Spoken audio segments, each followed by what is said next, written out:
ওকে, একটাও আপনাদের ইয়ার দেখতে পাচ্ছি না, এখনো কেউ ফিল আপ করেননি, এখনো কেউ ফাইনাল প্রজেক্ট একজনও জমা দেননি, বাট ফাইনাল প্রজেক্ট দিবেন।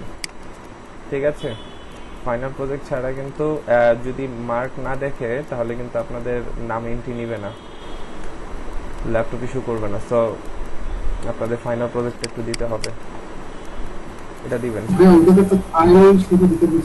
শেষ করে জমা দিতে হবে।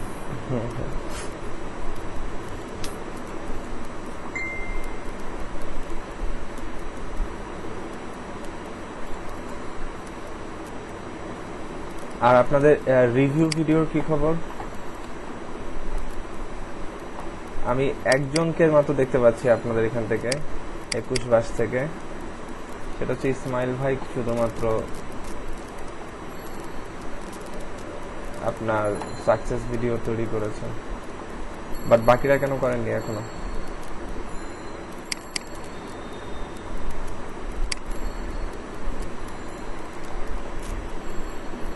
অনিক শিকদার,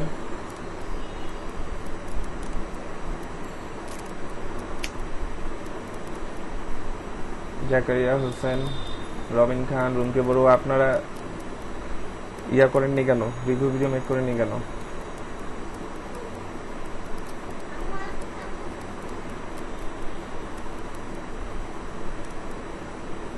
ভাই অন্য একটা প্রজেক্ট নিয়ে কাজ করতেছিলাম তো এই জন্য দিতে পারিনি ভাই। এটা তো জাস্ট 15-20 মিনিটের একটা কাজ, জাস্ট স্পিচ গুলো বলবেন, রেকর্ড করবেন, আপলোড করে দিবেন, শেষ। তো এটা গুরুত্ব সহকারে একটু নেবেন, এটা দিবেন, ঠিক আছে?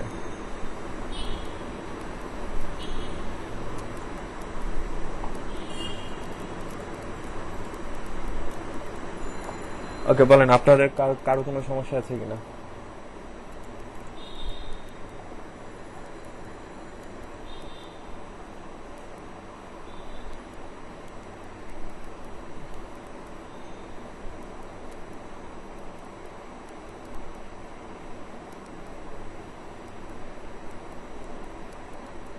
স্যার, জি, ওয়েব টেমপ্লেট আর থিমের মধ্যে পার্থক্য কি?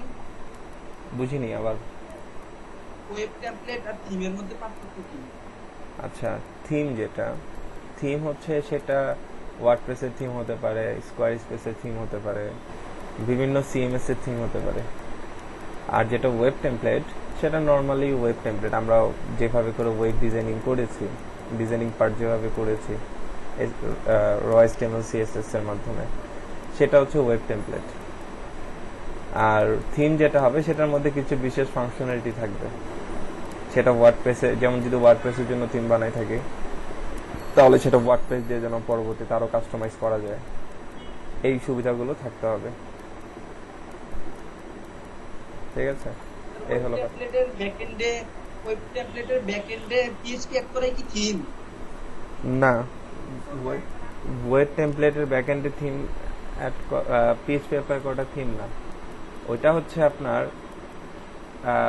ওয়ার্ডপ্রেসের সাথে কাস্টমাইজ করতে পারবো এইভাবে করে কিছু রুলস আছে, কিছু নির্দিষ্ট কিছু টাইটেরিয়া আছে, ওই টাইটেরিয়া অনুযায়ী আমাকে কি করতে হবে, ওয়েব টেমপ্লেটটা তৈরি করতে হবে। যদি ওয়েব টেমপ্লেটটা ওভাবে করে তৈরি করি, সেখানে অবশ্যই ব্যাকএন্ড পার্ট থাকবে, ব্যাকএন্ড পার্টের মাধ্যমে আমাকে অবজেক্ট ওরিয়েন্টেড ব্যবহার করে সেটা করতে হবে, দেন সেটা ওয়ার্ডপ্রেসের মাধ্যমে পরবর্তীতে সেটা আরো কাস্টমাইজ করা যাবে। ঠিক আছে, কিন্তু নর্মাল যে ওয়েব টেমপ্লেট আছে সেটাকে আমরা ওয়ার্ডপ্রেসে কনভার্ট করতে পারবো না। ঠিক আছে, এই ধরনের কাজও আছে যে একটা সাধারণ ওয়েব টেমপ্লেটকে ওয়ার্ডপ্রেসে কনভার্ট করে দিতে হবে। ঠিক আছে, এর জন্য আপনাকে ওয়েব ডেভেলপমেন্ট শিখতে হবে পুরোটা, থিম ডেভেলপমেন্ট পুরোটা শিখতে হবে, তাহলে করতে পারবে। ঠিক আছে, এবং এটা একটা লং টার্ম কাজ, এটাও একটা আলাদা কোর্সের মতো। ঠিক আছে, ওইখানে আলাদাভাবে অনেকদিন সময় দিয়ে কাজ শিখতে হবে। জি, এই যে প্রজেক্ট আমি জমা দিব, গুগল ড্রাইভে আপলোড করে দিব, কিন্তু সেটা ডাটাবেসটা কিভাবে দিব? ডাটাবেস ছাড়া তো সবকিছু ফাংশনালিটি আপনি দেখতে পারবেন না। ডেটাবেজের কথা আমি ইয়াতে বলেছি, ওই ফর্মে বলেছি। ডেটাবেসটা কিভাবে দিবেন, সেটা হচ্ছে SQL ফাইলটা আমাকে দিতে হবে। ঠিক আছে, এখন এসকিউএল ফাইল দিব কি করে সেটার একটা হেল্পিং একটা ভিডিও আমি দিয়েছি মেবি।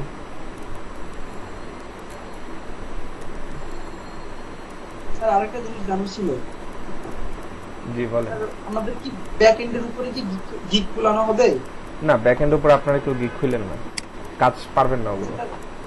আচ্ছা স্যার, প্রাইজিংটা কেমন রাখতে হবে ব্যাক এন্ডে? ব্যাকএন্ডের প্রাইসিংটা ডিজাইনিং থেকে একটু বেশি হবে।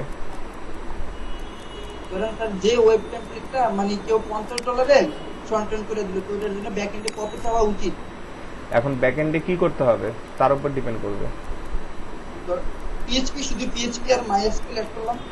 না, পিএইচপি আর মাইএসকিউএল অ্যাড করে কি করবে, তার কাজটা কি হবে, মানে কি ফাংশনটা তৈরি করতে হবে, লগইন অ্যাক্সেস নাকি? জি, লগইন।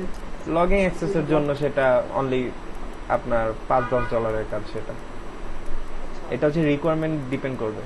একটা জিনিস দেখেন, ব্যাকএন্ড অ্যাকচুয়ালি কি জিনিস, ব্যাকএন্ড অনেক বড় জিনিস। আপনাদের আমি আবার বলছি যে আপনাদের যেটুকু ব্যাকএন্ড শিখেছি এতটুকু দিয়ে কোনো কাজ হবে না, এতটুকু দিয়ে অনলাইনে কোনো কাজ করা যাবে না। এই যে এটার একটা, এই ফেসবুকের যদি কোনো কথা বলি, এই ফেসবুকে আমরা যা দেখতে পাচ্ছি এগুলো হচ্ছে ফ্রন্ট এন্ড।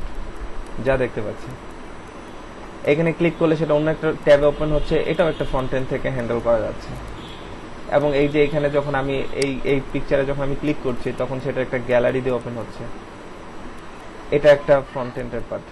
এটা ফ্রন্ট এন্ড দিয়ে মানে আমরা করতে পারি, জাভাস্ক্রিপ্ট ব্যবহার করে করতে পারি। কিন্তু দেখেন এখানে ব্যাকএন্ডটা কি হচ্ছে, ব্যাকএন্ড হচ্ছে এই দেখেন এখানে আমার ছবিটা এখানে দেখাচ্ছে, আমি যে লগ ইন করেছি আমার নামটা দেখাচ্ছে। কেউ একজন একটা মেসেজ করলে সেই মেসেজটা এখানে চলে আসতেছে। মেসেজ যদি যতগুলো মেসেজ জমা থাকবে এখানে সেই নাম্বারটা দেখাবে। নোটিফিকেশনের যতগুলো নোটিফিকেশনগুলো কাউন্ট করে সে আমাকে দেখাবে। এবং এর মধ্যে নতুন কিছু একটা আপডেট আসছে, এর জন্য এখানে একটা রেড হয়েছিল, কিছু একটা হয়তো নতুন কিছু অ্যাড করা হয়েছে। এগুলো হচ্ছে ব্যাকএন্ড পার্টের অন্তর্ভুক্ত।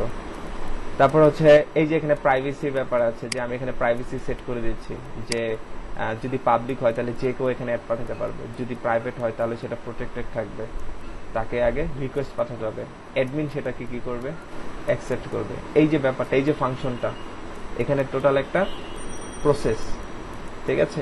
এই প্রসেসটা হচ্ছে আপনার ব্যাকএন্ড পার্ট দিয়ে হ্যান্ডেল করতে হবে। ব্যাকএন্ড পার্টের আরো কিছু অংশ আছে, যেমন আমি যে পোস্টগুলো করেছি সেই পোস্টগুলো এখানে দেখাচ্ছে। ইভেন আমার পরে যে করছে তার পোস্টটা আমার পরে দেখাবে বা আমার আগে দেখাবে, আমি যেভাবে দেখাতে চাই। লেটেস্ট পোস্টটা সবার আগে দেখাবো, তারপরে পোস্টটা পরে দেখাবো, এভাবে করে। এবং কবে সেটা পোস্ট করা হয়েছে এবং কতক্ষণ আগে পোস্ট করা হচ্ছে সেই টাইম ডেট কাউন্ট করে কতক্ষণ আগে পরে এই পোস্টটা করা হয়েছে।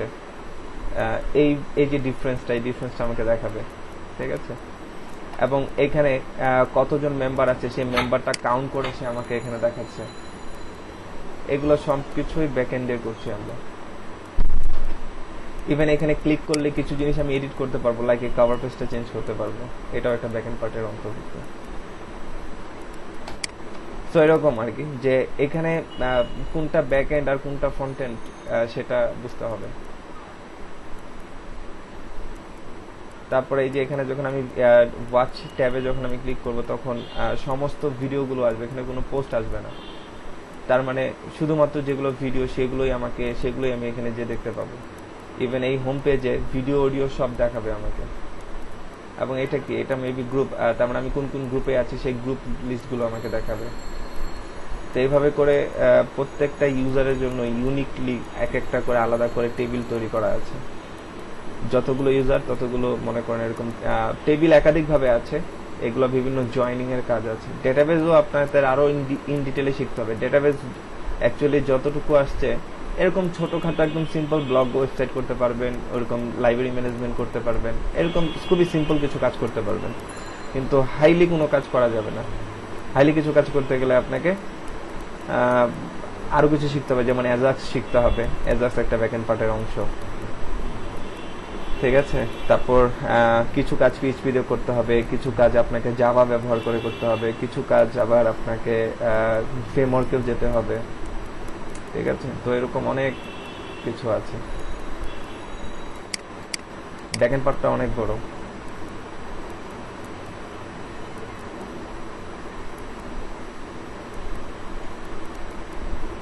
ওকে,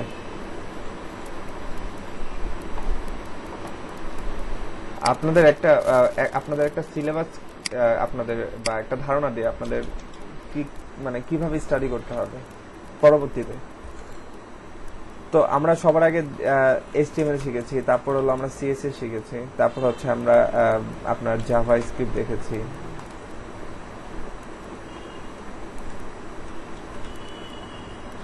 তারপর হচ্ছে আমরা বুটস্ট্র্যাপ দেখেছি। ঠিক আছে, এখন দেখেন এতটুকু জিনিস ফ্রন্ট এন্ডের পার্টের মধ্যে পড়ছে। ঠিক আছে,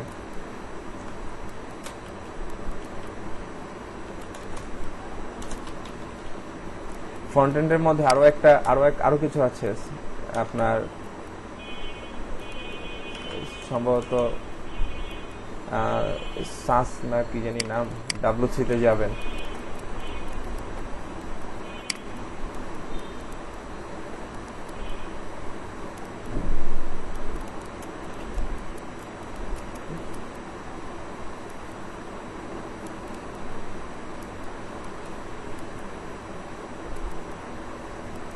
এই যে এটা হচ্ছে আপনার কন্ডিশনাল CSS। ঠিক আছে, তো কন্ডিশনাল CSS নিয়ে যদি আমরা কাজ করতে চাই, যেমন আমরা PHP তে দেখেছি কন্ডিশনাল ইফ এলস দিয়ে, আমরা ইফ এলসটাকে আমরা কন্ডিশনাল স্টেটমেন্ট বলি। তো ওই কন্ডিশনালের যে কাজগুলো আছে, ছোট্ট একটা সিলেবাস এটা। ঠিক আছে, এই জিনিসগুলো আপনাকে কন্ডিশনাল যদি CSS ব্যবহার করতে চান তাহলে সেক্ষেত্রে আপনাকে SAS ব্যবহার করতে হবে। ঠিক আছে, এটা তারপরে শিখতে হবে। এইটুকুই হচ্ছে মোটামুটি আপনার ফ্রন্ট এন্ডের জন্য। এবার আসেন ব্যাক এন্ডের জন্য। ব্যাক এন্ডের জন্য আপনাকে অবশ্যই ওয়েব নিয়ে কাজ করতে চাইলে আপনাকে PHP জানতেই হবে, এটা সবার আগে। আর মনে রাখবেন ব্যাক এন্ড অনেকগুলো ল্যাঙ্গুয়েজ দিয়ে করা যায়, কিন্তু ফ্রন্ট এন্ড আপনাকে এগুলো দিয়েই করতে হবে, এর বাইরে কোনো কিছু নেই। ফ্রন্ট এন্ড মানে HTML, CSS, JavaScript, bootstrap, SAS, এর বাইরে কিছু নেই। এবার ব্যাক এন্ড আসেন। ব্যাক এন্ড আপনার নর্মালি এখন পর্যন্ত আপনার PHP আছে, এটা হচ্ছে পপুলার ল্যাঙ্গুয়েজ। অনেকে ব্যাকএন্ড করে জাভা দিয়ে আপনার ওয়েব ডেভেলপমেন্ট করা যাবে। ঠিক আছে, আপনার জাভা স্ক্রিপ্টের মধ্যে একটা ফ্রেমওয়ার্ক আছে নোড দিয়ে আপনার ব্যাকএন্ড করতে পারবেন। ঠিক আছে, তারপর হচ্ছে আপনার অ্যাকচুয়ালি নোড এটা কোনো ল্যাঙ্গুয়েজ না, এটা জাভা স্ক্রিপ্টের একটা লাইব্রেরি। ঠিক আছে, তারপর হচ্ছে আপনার পাইথন দিয়েও আপনি ব্যাকএন্ড করতে পারবেন। ঠিক আছে, তারপর আপনি আরো কি জানি আছে, রবি বা রুবি, এই জাতীয় কি জানি এক ল্যাঙ্গুয়েজ আছে, এই ল্যাঙ্গুয়েজ আমি নিজেও জানি না। ঠিক আছে, এরকম আরো কয়েকটা ল্যাঙ্গুয়েজ আছে, এগুলো দিয়ে আপনারা করতে পারবেন। রিঅ্যাক্ট দিয়েও তো করা যায়। রিঅ্যাক্ট অবশ্যই, এগুলো হচ্ছে জাভাস্ক্রিপ্টের একটা লাইব্রেরি। তো আমি যদি বলি আমরা ফ্রেমওয়ার্কে পড়ে যাচ্ছি, তো এটা হচ্ছে একটা প্রপার ল্যাঙ্গুয়েজ। ঠিক আছে, মানে এক্সাক্ট ল্যাঙ্গুয়েজ যদি বলি, আপনাকে এই ভাষাগুলো জানতে হবে কম্পিউটারে। তো এর মধ্যে থেকে সবকিছু বাদ দেন, যে কোনো একটা ল্যাঙ্গুয়েজ যদি আপনারা জানেন, বাকি সবগুলোতেই সেম।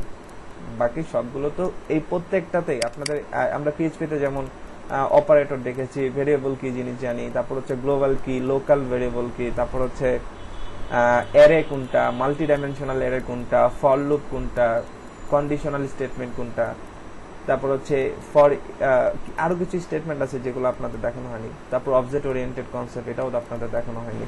এগুলো অ্যাকচুয়ালি দেখাতে গেলে অনেক সময় লাগবে। তারপর একজন লেখছেন C#, C#টা আমরা ব্যবহার করতে পারি। ঠিক আছে, এটা C#, এটা তো এটাও একটা ল্যাঙ্গুয়েজ। ঠিক আছে, এটা তো আমরা ব্যাকএন্ড করতে পারি। তো এখন দেখেন, তো এখান থেকে প্রত্যেকটাতেই আমাদের বেসিক সেম, শুধুমাত্র ভাষাগত মানে মনের ভাব, আমরা হিন্দিতেও বললেও আমাদের মনের ভাব প্রকাশ হবে, আরবিতে বললেও হবে, বাংলা বললেও হবে। বিষয়টা হচ্ছে যে হিন্দিতে যেভাবে গ্রামাটিক্যাল মেনটেন করতে হবে ওভাবে বলতে হবে, বাংলায় গ্রামাটিক্যাল যেভাবে আছে, ব্যাকরণ যেভাবে আছে ওভাবে আমাকে বলতে হবে। ঠিক তেমনি এটারও একটা নির্দিষ্ট গ্রামাটিক্যাল আছে, এটারও একটা গ্রামাটিক্যাল আছে। এই শুধু গ্রামাটিক্যাল গুলো আপনাকে জানতে হবে, মনের ভাব প্রকাশ করাটুকু সেম।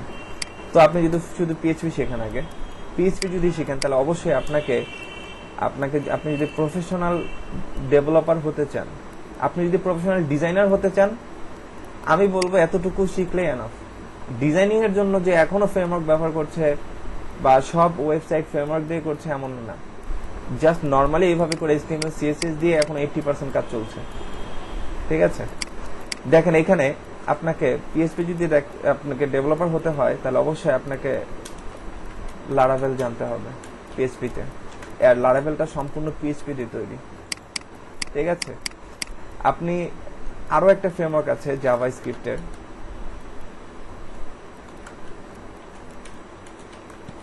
সেটা হচ্ছে রিয়েক্ট। এটা হচ্ছে ফ্রন্ট এন্ডের জন্য বেসিক্যালি। নোড যেটা, এটা হচ্ছে আপনার হচ্ছে ব্যাক এন্ডের জন্য। এটা এই ফ্রেমওয়ার্কটা জানতে হবে। এরকম আরো অনেকগুলা কেক পিএইচপি আছে, তারপর হচ্ছে আপনার অনেক ধরনের ভ্যানিলা পিএইচপি বা এই টাইপের অনেক ট্রাম আছে। তারপর জাভাস্ক্রিপ্টের মধ্যে ES6 মডার্ন জাভাস্ক্রিপ্ট শিখতে হবে, ঠিক আছে। ওগুলো সবকিছু জাভাস্ক্রিপ্ট যে জাভাস্ক্রিপ্ট সেখান থেকে আসছে এগুলো। তো আপনাকে বেসিক্যালি যে কোনো একটা ফ্রেমওয়ার্ক আপনাকে ভালো মতো জানতে হবে। যদি আপনি কম্পিউটার সায়েন্স নিয়ে পড়াশোনা করে থাকেন তাহলে অবশ্যই আপনাকে একটা নির্দিষ্ট একটা ল্যাঙ্গুয়েজ সম্পর্কে ভালো জানতে হবে, এবং ওই ল্যাঙ্গুয়েজের থ্রুতে যে ফ্রেমওয়ার্কটা আছে যে কোনো একটা ফ্রেমওয়ার্কে আপনার ভালো দক্ষতা থাকতে হবে। এখন কোন ফ্রেমওয়ার্কটা শিখবো? তো পিএইচপির জন্য লারাভেলটাই সবচেয়ে পপুলার, এবং আমাদের বাংলাদেশে আপনাকে চাহিদা বুঝতে হবে। যদি বাংলাদেশ না হয়, যদি ইন্ডিয়া বলতাম বা US বলতাম, কানাডা বলতাম, ওগুলো এক এক দেশে এক এক রকমের আপনার ফ্রেমওয়ার্ক প্রচলিত বা ফ্রেমওয়ার্কের কাজ হয়। বাংলাদেশে বিশেষ করে আপনার লারাভেল, নোড, রিয়েক্ট, ভিউ এই কয়টা ফ্রেমওয়ার্কের কাজ সবচাইতে বেশি, ঠিক আছে। তো ফ্রন্ট এন্ডের মধ্যে আপনাকে আরো কয়েকটা জিনিস এখন অ্যাড করে দিচ্ছি, সেটা হচ্ছে জাভাস্ক্রিপ্টের কিছু বড় লাইব্রেরি, বড় ফ্রেমওয়ার্ক আছে, সেটা হচ্ছে ভিউ, আর একটা হচ্ছে রিয়েক্ট। এই দুইটা জিনিস আপনাকে শিখতে হবে। এর মধ্যে যে কোনো একটা শিখেন এনাফ। এখানে রিয়েক্টটা একটু জটিল। রিয়েক্টটা জানতে গেলে আপনাকে, দেখেন রিয়েক্টটা শিখতে গেলে আপনাকে নর্মালি আগে জেএস মানে নর্মাল জাভাস্ক্রিপ্ট জানতে হবে, তারপর জানতে হবে মডার্ন জেএস মানে ES6, ঠিক আছে। জাভাস্ক্রিপ্টের ES6 যে মডার্ন ভার্সনটা আছে, লেটেস্ট যে ভার্সনটা আসছে সেটা শিখতে হবে, দেন আপনাকে রিয়েক্টে আসতে হবে। ইভেন ভিউতে যখন কাজ করতে যাবেন, এই ভিউয়ের জন্য আপনাকে জাভাস্ক্রিপ্ট, ES6 এই দুটার নলেজ আপনার থাকতে হবে। আপনাদের কি ফ্লোটা বুঝতে পারছি? জি ভাইয়া। তো আপনাদের কিন্তু অলরেডি জাভাস্ক্রিপ্ট মানে কি, আপনাকে পিএইচপি দেখানো হয়েছে, এখন আপনি জাভাস্ক্রিপ্ট দেখলেই বুঝবেন, ঠিক আছে। জাভাস্ক্রিপ্টের এরকম ফর লুপ আছে। দেখেন এই যে জাভাস্ক্রিপ্টের কিছু টার্ম নিয়ে আলোচনা করে আসেন। যেমন আসেন জাভাস্ক্রিপ্ট জেএস ইন্ট্রোডাকশন। জাভাস্ক্রিপ্টের জন্য একটা ভিডিও দিয়েছিলাম 15-16 ব্যাচের, একটা সিজিপিএ ক্যালকুলেটরের একটা প্রজেক্ট মেবি দেখতে বলেছিলাম আপনাদের, ঠিক আছে। তো দেখেন এই যে এখানে জেএস ভেরিয়েবল, পিএইচপিতে যেমন আমাদের ভেরিয়েবল ডিক্লেয়ার করতে হয় $সাইন দিয়ে, দেখেন এখানে ভার দিয়ে আমাকে ভেরিয়েবলটাকে ডিক্লেয়ার করতে হবে। এই হলো পার্থক্য। দেখেন সিনট্যাক্স সেম, জেড কে এক্স আর ওয়াই এর মান যোগ করে আমরা জেড এর মধ্যে অ্যাসাইন করলাম। যেহেতু এক্স একটা ইন্ডিভিজুয়াল একটা ভেরিয়েবল, এর জন্য এটাকে ভার দিয়ে ডিক্লেয়ার করছি, এটাও ভার, এটাও ভার, ঠিক আছে। যতগুলো ভেরিয়েবল থাকবে তাদেরকে অবশ্যই আমাকে কি করতে হবে, তার একটা ডেটা টাইপ বলে দিতে হবে। এই যে ভার, স্ট্রিং, তারপর হচ্ছে আপনার ফ্লোট, এগুলো হচ্ছে ডাটা টাইপ বলি আমরা, ঠিক আছে। তো এরকম ডাটা টাইপটাকে আমাকে ডিক্লেয়ার করে দিতে হবে। দেন একই জাতীয় ডাটা টাইপকে আমরা কি করতে পারবো, এডিশন, মাল্টিপ্লিকেশন, ডিভিশন যা কিছু করা দরকার আমরা করতে পারবো, ঠিক আছে। তারপর দেখেন এখানে কনস্ট্যান্ট, আমরা পিএইচপি তে কনস্ট্যান্ট ডিক্লেয়ার করতাম কিভাবে, কারো মনে আছে?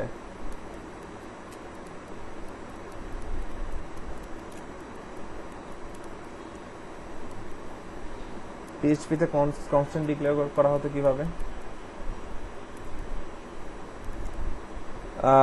পিএইচপি তে যখন কনস্ট্যান্ট ডিক্লেয়ার করব তখন আমরা ভেরিয়েবলটাকে অবশ্যই বড় হাতের অক্ষরে দিব, ঠিক আছে। এখানে দেখেন, এখানে আমাকে কনস্ট নামে আমাকে একটা ডেটা টাইপ ব্যবহার করতে হবে, তাহলে এটা কনস্ট্যান্ট ভেরিয়েবল হবে। যেমন পায়ের মান, এটা আমরণ একই থাকবে, ঠিক আছে।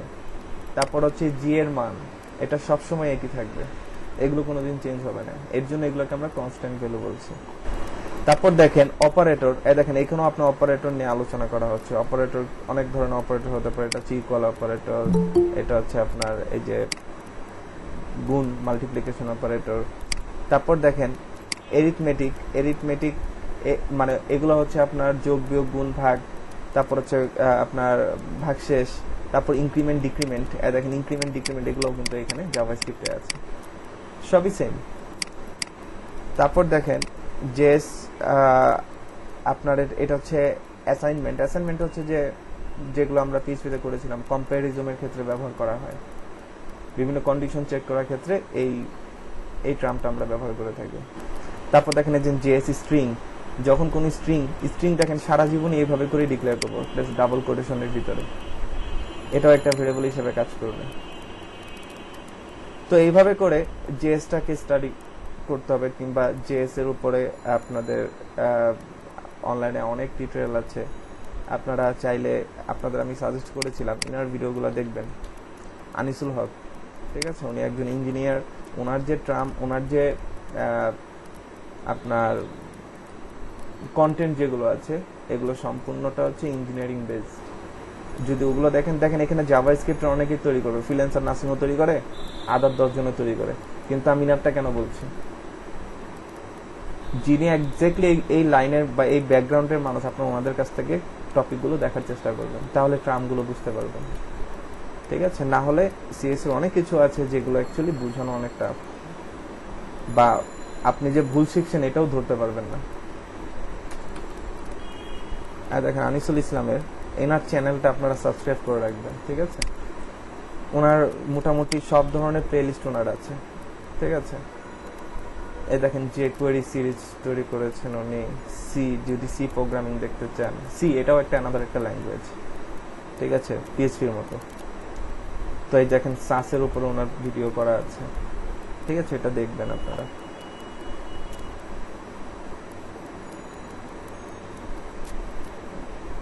তো আছে ওনার এখানে আছে, আমি দেখেছি এটা, ঠিক আছে। এই যে নোড এক্সপ্রেস, এটারও টিউটোরিয়াল উনি মেবি তৈরি করছেন, রিয়েক্টের উপর ভিডিও তৈরি করছেন। জেসন কি জিনিস সেটা পরে আলোচনা করছি।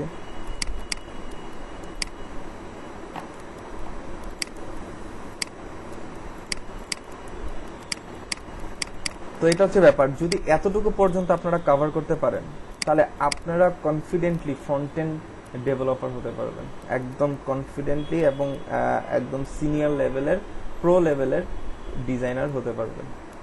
আপনি ডিজাইনারই হন ভালো করে, ঠিক আছে। আর যারা সিসি ব্যাকগ্রাউন্ডে তাদেরকে সাজেস্ট করবো ব্যাকএন্ড নিয়ে সামনে আগাবেন, আর যারা সিসি ব্যাকগ্রাউন্ডের না তাদের জন্য আমি সবসময় সাজেস্ট করবো আপনারা এই বা ফ্রিল্যান্সিং ক্যারিয়ারের জন্য হোক আপনারা কি করবেন, এই কটা জিনিস শিখবেন। সবার আগে এখন বর্তমানে সবচেয়ে হট একটা ফ্রেমওয়ার্ক হচ্ছে ভিউ, ঠিক আছে। তো ভিউটা শিখবেন, পরে সময় পেলে রিয়েক্টটা শিখবেন। আর অবশ্যই এতটুকু জিনিস আপনাদের যথেষ্ট পরিমাণ দেখানো হয়েছে। শুধুমাত্র সার্চটা খুবই সহজ জিনিস, ছোট্ট একটা টপিক, একটু টিউটোরিয়াল দেখে এটাকে কমপ্লিট করবেন, কমপ্লিট করে দেন ফ্রেমওয়ার্ক দেখবেন। ফ্রেমওয়ার্ক শিখতে বেশি দিন লাগবে না, 1 থেকে 1.5 মাস লাগবে ম্যাক্সিমাম। একটা যার ভিডিও ফলো করবেন তার প্রজেক্ট করা থাকবে, সেই প্রজেক্টটাও আপনারা নিজে থেকে করার চেষ্টা করবেন, ঠিক আছে।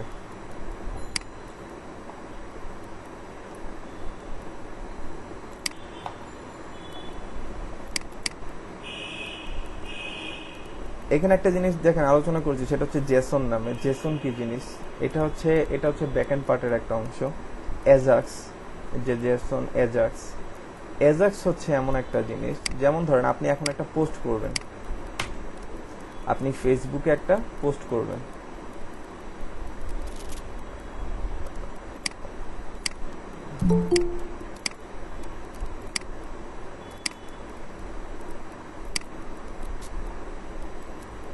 আপনি যখন ফেসবুকে পোস্ট করবেন, এখানে যখন একটা পোস্ট করলেন, সাপোজ একটা জিনিস খেয়াল করেন, আমার লিঙ্ক এখানে, আমি যখন একটা পেজ থেকে আরেকটা পেজে যাচ্ছি, যেমন ধরেন এটাও একটা অ্যাজাক্সের কাজ, আমি যখন অ্যানাউন্সমেন্টে ক্লিক করতেছি, দেখেন আমার টপ করে খালি লিঙ্কটা চেঞ্জ হয়েছে, বাট আমার ট্যাব কিন্তু রিলোড হয়নি, আমার ফুল পেজ কিন্তু রিলোড হয়নি। আবারও খেয়াল করেন, আমি যখন অ্যাবাউটে যাচ্ছি, দেখেন আমার পেজ কিন্তু রিলোড হয়নি, জাস্ট কি হয়েছে, এখানে কন্টেন্টটা চেঞ্জ হয়ে গেছে। এই যে রিলোড না নিয়ে কন্টেন্ট গুলোকে শো করানো, এগুলো হচ্ছে অ্যাজাক্সের কাজ, অর্থাৎ সে যখন এই পেজটা লোড করলো, এই পেজে যত কিছু আছে সে একবারে লোড করে ফেলেছে। এবার আপনি যে ট্যাবে যাবেন, সেই ট্যাবের যে কন্টেন্ট আছে সেই কন্টেন্টগুলো আপনাকে দেখাবে। আপনি যখন একটা পোস্ট করবেন, যেমন আমরা ইয়াতে করেছিলাম, যেমন একটা প্রজেক্ট করেছিলাম, ওখানে কিছু এন্ট্রি দিয়েছি, সাবমিট দিয়েছি। সাবমিট দেওয়ার সাথে সাথে দেখবেন আমাদের এখানে যে ট্যাবটা আছে, ট্যাবটা রিলোড নিয়েছে, লিঙ্কটা রিলোড নিয়েছে। তো এই রিলোড PHP ব্যবহার করলে আমাকে পেজ রিলোড নিবেই। যদি আপনি অ্যাজাক্সের মাধ্যমে করেন তাহলে পেজ রিলোড নিবে না। এতে করে আপনার সাইডের স্পিড আপ হবে। যদি প্রত্যেকবার আপনাকে পেজ রিলোড করতে হয়, অর্থাৎ ডেটাবেজে যে ডেটা হিট করতে হয়, তাহলে একসাথে কত মিলিয়ন মানুষ একই সাথে এই ফেসবুকের হোস্টিং ব্যবহার করছে, তাহলে এই ফেসবুক ডাউন করতো। ফেসবুক আমরা ব্যবহার করতে পারতাম না। দেখতেন একটা সাইডে ঢুকে অনেকক্ষণ বসে থাকতে হবে। আমাকে, এগুলো হচ্ছে ইঞ্জিনিয়ারিং থিং, আমাকে কি করতে হবে, ডেটাবেজে সব কত কমবার একটা ইউজারকে ডেটাবেজে পাঠানো যায় সেটা আমার চেষ্টা থাকবে। প্রতিটা ক্লিকের জন্য যদি আমার ডেটাবেজ থেকে ডেটা আনতে হয়, তাহলে ওই এট এ টাইমে কত মিলিয়ন পিপল একসাথে হিট করছে, তাহলে কতগুলো ডেটাবেজে রিকোয়েস্ট যাচ্ছে, শুধু একটু চিন্তা করে দেখেন। তখন দেখা গেছে সার্ভারটা লোড করবো, আমাদের বাংলাদেশের সার্ভারগুলো লোড করে মানে ভর্তির সময় দেখা গেছে বিভিন্ন রেজাল্টের সময় সরকারি সাইটগুলো আপনার হ্যাং করে বসে থাকে, আপনার ওয়েবসাইটে ঢোকা যায় না। কেন ঢোকা যায় না? শুধুমাত্র এটা কারণে হাজার হাজার রিকোয়েস্ট একসাথে পরে সার্ভার ডাউন করে। তো আমাকে এই জিনিসগুলো হ্যান্ডেল করে তৈরি করতে হবে। তো এই বিষয়গুলো থেকে পরিত্রাণ পাওয়ার জন্য আপনাকে অ্যাজাক্স ব্যবহার করতে হবে। তার মানে দেখেন এটা কতটা গুরুত্বপূর্ণ। এজ এ প্রফেশনাল ওয়ার্কার হিসাবে বা প্রফেশনাল ডেভেলপার হিসাবে আপনাকে অ্যাজাক্সটা কত গুরুত্ব সহকারে শিখতে হবে। তারপর আছেন জেসন জিনিসটা কি। জেসন হচ্ছে আপনার, এটা হচ্ছে একটা এপিআই বেসড একটা ধরতে পারে একটা লাইব্রেরি, ঠিক আছে। অর্থাৎ আপনি ফেসবুকে, আমি অ্যান্ড্রয়েড দিয়েও আমার ফেসবুকটাকে ব্রাউজ করতে পারছি, আমি আমার কম্পিউটারে ফেসবুকের সফটওয়্যার নামিয়ে ফেসবুকে আইডি দিয়ে লগ ইন করে ফেসবুকে যে পোস্টগুলো আছে সেগুলো দেখতে পাচ্ছি, ইভেন ইউআরএল এর মাধ্যমে যেও দেখতে পাচ্ছি। তাহলে দেখেন কতগুলো প্ল্যাটফর্ম থেকে, ইভেন আমার যে একটা আইফোনও থাকতো, তাহলে আমার আইফোন দিয়েও আমি কি করতে পারতাম, এই ফেসবুকে এন্ট্রি নিতে পারতাম আমারই অ্যাকাউন্টে। তার মানে দেখেন এক একটা অ্যান্ড্রয়েড, আইওএসও, উইন্ডো, এই তিনটা হচ্ছে ডিফারেন্ট প্ল্যাটফর্ম। আপনি যদি অ্যান্ড্রয়েড কাজ করতেন তাহলে অ্যান্ড্রয়েডের জন্য আলাদাভাবে শিখতে হবে, অ্যান্ড্রয়েড আলাদা একটা পার্ট, ডেস্কটপের জন্য এটা আলাদা একটা পার্ট, আবার ব্রাউজারের জন্য এটা আলাদা একটা পার্ট। তাহলে দেখেন তিনটা প্ল্যাটফর্ম থেকে আমি কি করছি, একই ইনফরমেশন আমি পাচ্ছি। এটা কিভাবে পাচ্ছি? আমার ফেসবুকের যে সফটওয়্যার আছে, সফটওয়্যারের ভিতরে আমার কিছুই নেই। আমি যখন সফটওয়্যারটা ডাউনলোড করি, ওটা সর্বোচ্চ গেলে আপনার 1 থেকে 150 MB হয়। অর্থ তার মানে এখানে দেখেন আমাদের ফেসবুকে কিন্তু আপনার হাজার হাজার গিগাবাইটের ইনফরমেশন আছে। এত ইনফরমেশন কিন্তু আমার সফটওয়্যারে নেই। তাহলে এই যে ইনফরমেশন গুলো কোথেকে পাচ্ছে? এপিআই এর মাধ্যমে সে কি করছে, ডেটাবেস থেকে ডেটাগুলোকে লোড করে আনছে, ফ্রন্ট এন্ড এসে খালি ভিউ করছে। তার মানে ফ্রন্ট এন্ড অ্যাকচুয়ালি কিছুই নেই, সব আছে কোথায়? ডেটাবেসে। ডেটাবেসটা হচ্ছে মূল জায়গা। যেটা যদি হ্যাক হয়ে যায়, আপনার ফ্রন্ট এন্ড নষ্ট হয়ে যায়, কোনো সমস্যা নেই, কিন্তু আপনার ডেটাবেসে যদি কেউ যদি এন্ট্রি নেয়, তাহলে আপনার ওয়েবসাইট, সেটাকে আমরা হ্যাক বলি আর কি। যদি আমার ডেটাবেসটাতে যদি কেউ রিচ করতে পারে, তো ডেটাবেসটা হতে হবে সিকিউর। তো প্রশ্ন করতে পারি? জি বলেন। এপিআইটা কি আর এপিআইটা কিভাবে কাজ করে? আচ্ছা, এপিআই, হ্যাঁ ওইটাই আলোচনা করছি। এপিআই হচ্ছে আপনার একটা এই ক্রস প্ল্যাটফর্মে কাজ করার জন্য একটা কিছু বিল্ট ইন কিছু ফাংশনের কাজ। এখন কথা হচ্ছে যে আমি যখন একটা অ্যান্ড্রয়েড অ্যাপস তৈরি করছি, সেই অ্যাপসে শুধুমাত্র আমি ভিউটা এনে দিচ্ছি, মানে কি ফ্রন্ট এন্ড ডিজাইনটা করছে ওখানে। এখন একটা পোস্ট কিভাবে দেখাবে সেটা আপনাদের দেখিয়েছিলাম, যে একটা পোস্ট কিভাবে দেখাবে, আমি একটা পোস্টের ডিজাইন করেছি, কিন্তু পোস্টগুলো কি হবে, আমি যে পোস্টগুলো করবো সেই পোস্টগুলো আসবে, যেটা আপনাদের ব্লগ করতে যাচ্ছেন কিংবা লাইব্রেরি ম্যানেজমেন্ট যারা করছেন তারা বুঝতেছেন যে একটা কিছু আমরা প্রথমে একটা ডিজাইন দাঁড় করাই, তারপরে সেই ডিজাইনটা ডাইনামিক্যালি চেঞ্জ হবে বিভিন্ন ইনফরমেশন দিয়ে। তো এই যে আমার অ্যান্ড্রয়েড হচ্ছে একটা প্ল্যাটফর্ম, আমার ওয়েব হচ্ছে একটা প্ল্যাটফর্ম, আমার সফটওয়্যার হচ্ছে বা ফেসবুকের সফটওয়্যার হচ্ছে বা ম্যাকবুক থেকে, এটা একটা হচ্ছে আরেকটা প্ল্যাটফর্ম। আমি লিনাক্স থেকেও ফেসবুক ব্রাউজ করতে পারি। তো বিভিন্ন প্ল্যাটফর্ম থেকে আমি কি করছি, একটা ডাটাবেস থেকে আমি ডেটা ব্যবহার করছি। তো এই একটা জায়গা থেকে যেন আমরা সবগুলো ডাটা ব্যবহার করতে পারি, তার জন্য যেটা সাহায্য করে সেটা হচ্ছে জেসন। এখন এই জেসন কিভাবে কাজ করে এটা আপনাকে এবিসিডির মতো করে শুরু থেকে শিখতে হবে, তাহলে বুঝতে পারবেন যে অ্যাকচুয়ালি জেসন জিনিসটা কি। তো আপনি যদি জেসনে যদি ক্লিক করেন, দেখেন জেসনের ইন্ট্রোডাকশন আপনাকে কি বলা হচ্ছে, যে জেসন হচ্ছে আপনার দেখেন জাভাস্ক্রিপ্ট অবজেক্ট নোটেশন, এবং Jason is a syntax for the storing and exchanging data.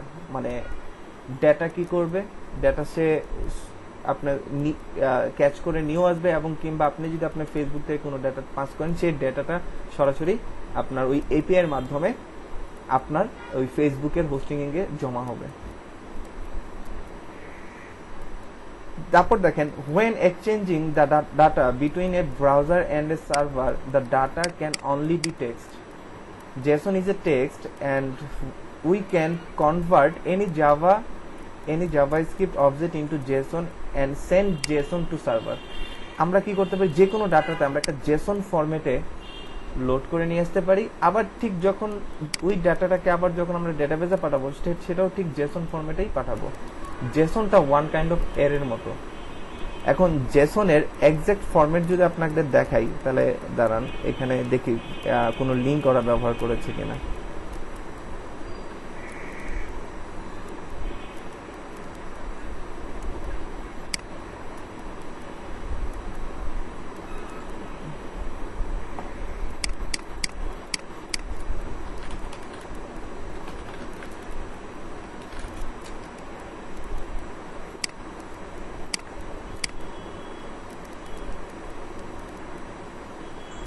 এই যে এক্স্যাক্টলি জেসনটা হচ্ছে এরকম, ঠিক আছে, এই যে এরকম। এটা হচ্ছে একটা অ্যারে, তার ভিতরে কিছু কি দেওয়া আছে এবং কি এর মধ্যে কিছু ভ্যালু দেওয়া আছে, দেখেন অ্যারের মতো, এবং এটাও একটা কি দেওয়া আছে, কি এর একটা ভ্যালু দেওয়া আছে। আমি কিন্তু সরাসরি এই ডেটাটাকে আমরা ডেটাবেসে পাঠাতে পারবো না, এই জেসনের মাধ্যমে এই ফরম্যাটে আমাকে কি করতে হবে, ডেটাটাকে পাঠাইতে হবে, সেই ডেটা গিয়ে আমাকে আমার ডেটাবেসে গিয়ে বসবে। আমাকে কিন্তু সরাসরি ডেটাবেস দেওয়া হয়নি। তো ডাটাবেসটাকে সিকিউর করার জন্য আমরা কি করি, বিভিন্ন ক্রস প্ল্যাটফর্মে যখন কাজ করি তখন এই জেসন ফরম্যাটে আমরা ডাটা নিয়ে কাজ করি। এখন এই জেসন ফরম্যাট কিভাবে তৈরি হয় না করতে, এগুলো আরো বিশাল ব্যাপার, এগুলা আপনাদের একটু টিউটোরিয়াল দেখে নিতে হবে। মানে এগুলো আলাদাভাবে, এটাও আলাদা একটা মানে ফ্রেমওয়ার্কের মতো কাজ, এটা আপনাকে বুঝতে হবে কিভাবে করে আমরা ডেটাটাকে পাঠাবো, কিভাবে ডেটাটাকে আবার আপনাকে ক্যাচ করব। তো মূল কথা হচ্ছে জেসনটার কনসেপ্টটা হচ্ছে এটাই, বাকিটা আপনারা টিউটোরিয়াল দেখেন, আপনারা এটা ইজিলি বুঝতে পারবেন। টোটাল কনসেপ্টটা হচ্ছে এটাই, যে ক্রস প্ল্যাটফর্মে কাজ করার জন্য আমাকে জেসনটা কি করবে, জেসন আমাকে হেল্প করবে। অ্যাঙ্গুলার রিয়েক্ট ভিউ এগুলো হচ্ছে জাভাস্ক্রিপ্টের ফ্রেমওয়ার্ক, এগুলো হচ্ছে ফ্রন্ট এন্ড ফ্রেমওয়ার্ক, ঠিক আছে। আর এগুলো লাগবে না, এগুলো হচ্ছে W3JS, এটা হচ্ছে W3 এর আলাদা একটা মানে আলাদা একটা ফ্রেমওয়ার্ক, W3 এর নিজস্ব বানানো, ঠিক আছে। এই যে আর ল্যাঙ্গুয়েজ, এটা একটা আরেকটা ল্যাঙ্গুয়েজ আর, এটা দিয়ে আপনাদের ওয়েব ডিজাইন বা ওয়েব ডেভেলপিং এর কাজগুলো করা হয়, ঠিক আছে। এখন বর্তমানে আপনাদের আমাদের আগামী দিন এই পাইথন লিড দিবে। পাইথন এখন এটা নিয়ে অনেক কাজ করা হচ্ছে, এটার রিসোর্স আস্তে আস্তে বাড়বে পরবর্তীতে এবং এই পাইথন এমন একটা জিনিস যে এটা দিয়ে সমস্ত কিছু করা যাচ্ছে। যেমন পিএইচপি দিয়ে জীবনও অ্যান্ড্রয়েডে কাজ করা যাবে না, পিএইচপি দিয়ে কখনো অ্যান্ড্রয়েড সফটওয়্যার বানানো যাবে না। অ্যান্ড্রয়েড সফটওয়্যার বানাতে গেলে এখন আপনাকে জাভা শিখতে হবে। আপনি ওয়েব ডিজাইনে ব্যাকএন্ড করতে যাবেন, আপনাকে হয় পিএইচপি ব্যবহার করতে হবে, নয়তো বা জাভা ব্যবহার করতে হবে। আপনি আবার লিনাক্সে যাবেন, তার ক্ষেত্রে আরেকটা ল্যাঙ্গুয়েজ ব্যবহার করতে হবে, ঠিক আছে। আপনি ডেস্কটপে সফটওয়্যার বানাবেন, তার জন্য জাভা শিখতে হবে, নয়তো বা C# শিখতে হবে উইন্ডোজের জন্য। জাভা আবার লিনাক্সে কাজ করে, এর জন্য জাভাটা পপুলার হয়েছিল। যখন C# ছিল সেটা শুধুমাত্র ডেস্কটপের সফটওয়্যার বানানো যেত উইন্ডোজের জন্য, ওটা লিনাক্সের জন্য ম্যাকের জন্য কোনো সফটওয়্যার বানানো যেত না, ঠিক আছে। তো এখন দেখা গেছে এত প্ল্যাটফর্ম, এই প্ল্যাটফর্মগুলোর জন্য আমাকে কি করতে হচ্ছে, এক এক ল্যাঙ্গুয়েজ শিখতে হচ্ছে। একটা মানুষের পক্ষে এত এত ল্যাঙ্গুয়েজ শেখা পসিবল না।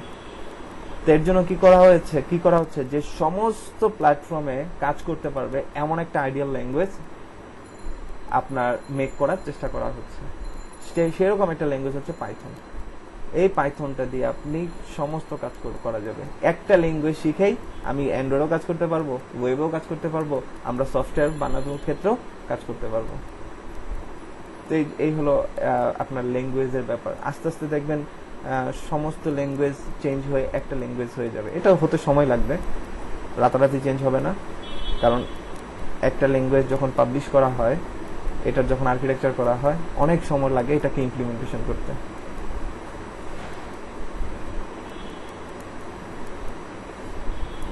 এই হলো মোটামুটি আপনাদের ওয়েব ডিজাইনের ধারণা আর কি। ঠিক আছে, তো আপনাদের মোটামুটি আমি আপনাদের সাজেস্ট করবো আপনারা অবশ্যই ফ্রন্ট এন্ড পার্টটাতে জোর দেন। এই ফ্রন্ট এন্ড পার্টটা নিয়ে যদি কাজ করতে চান তাহলে দেখবেন আপওয়ার্কে কাজের অভাব নেই। আপনি জাস্ট আপওয়ার্কে এখানে লেখেন যে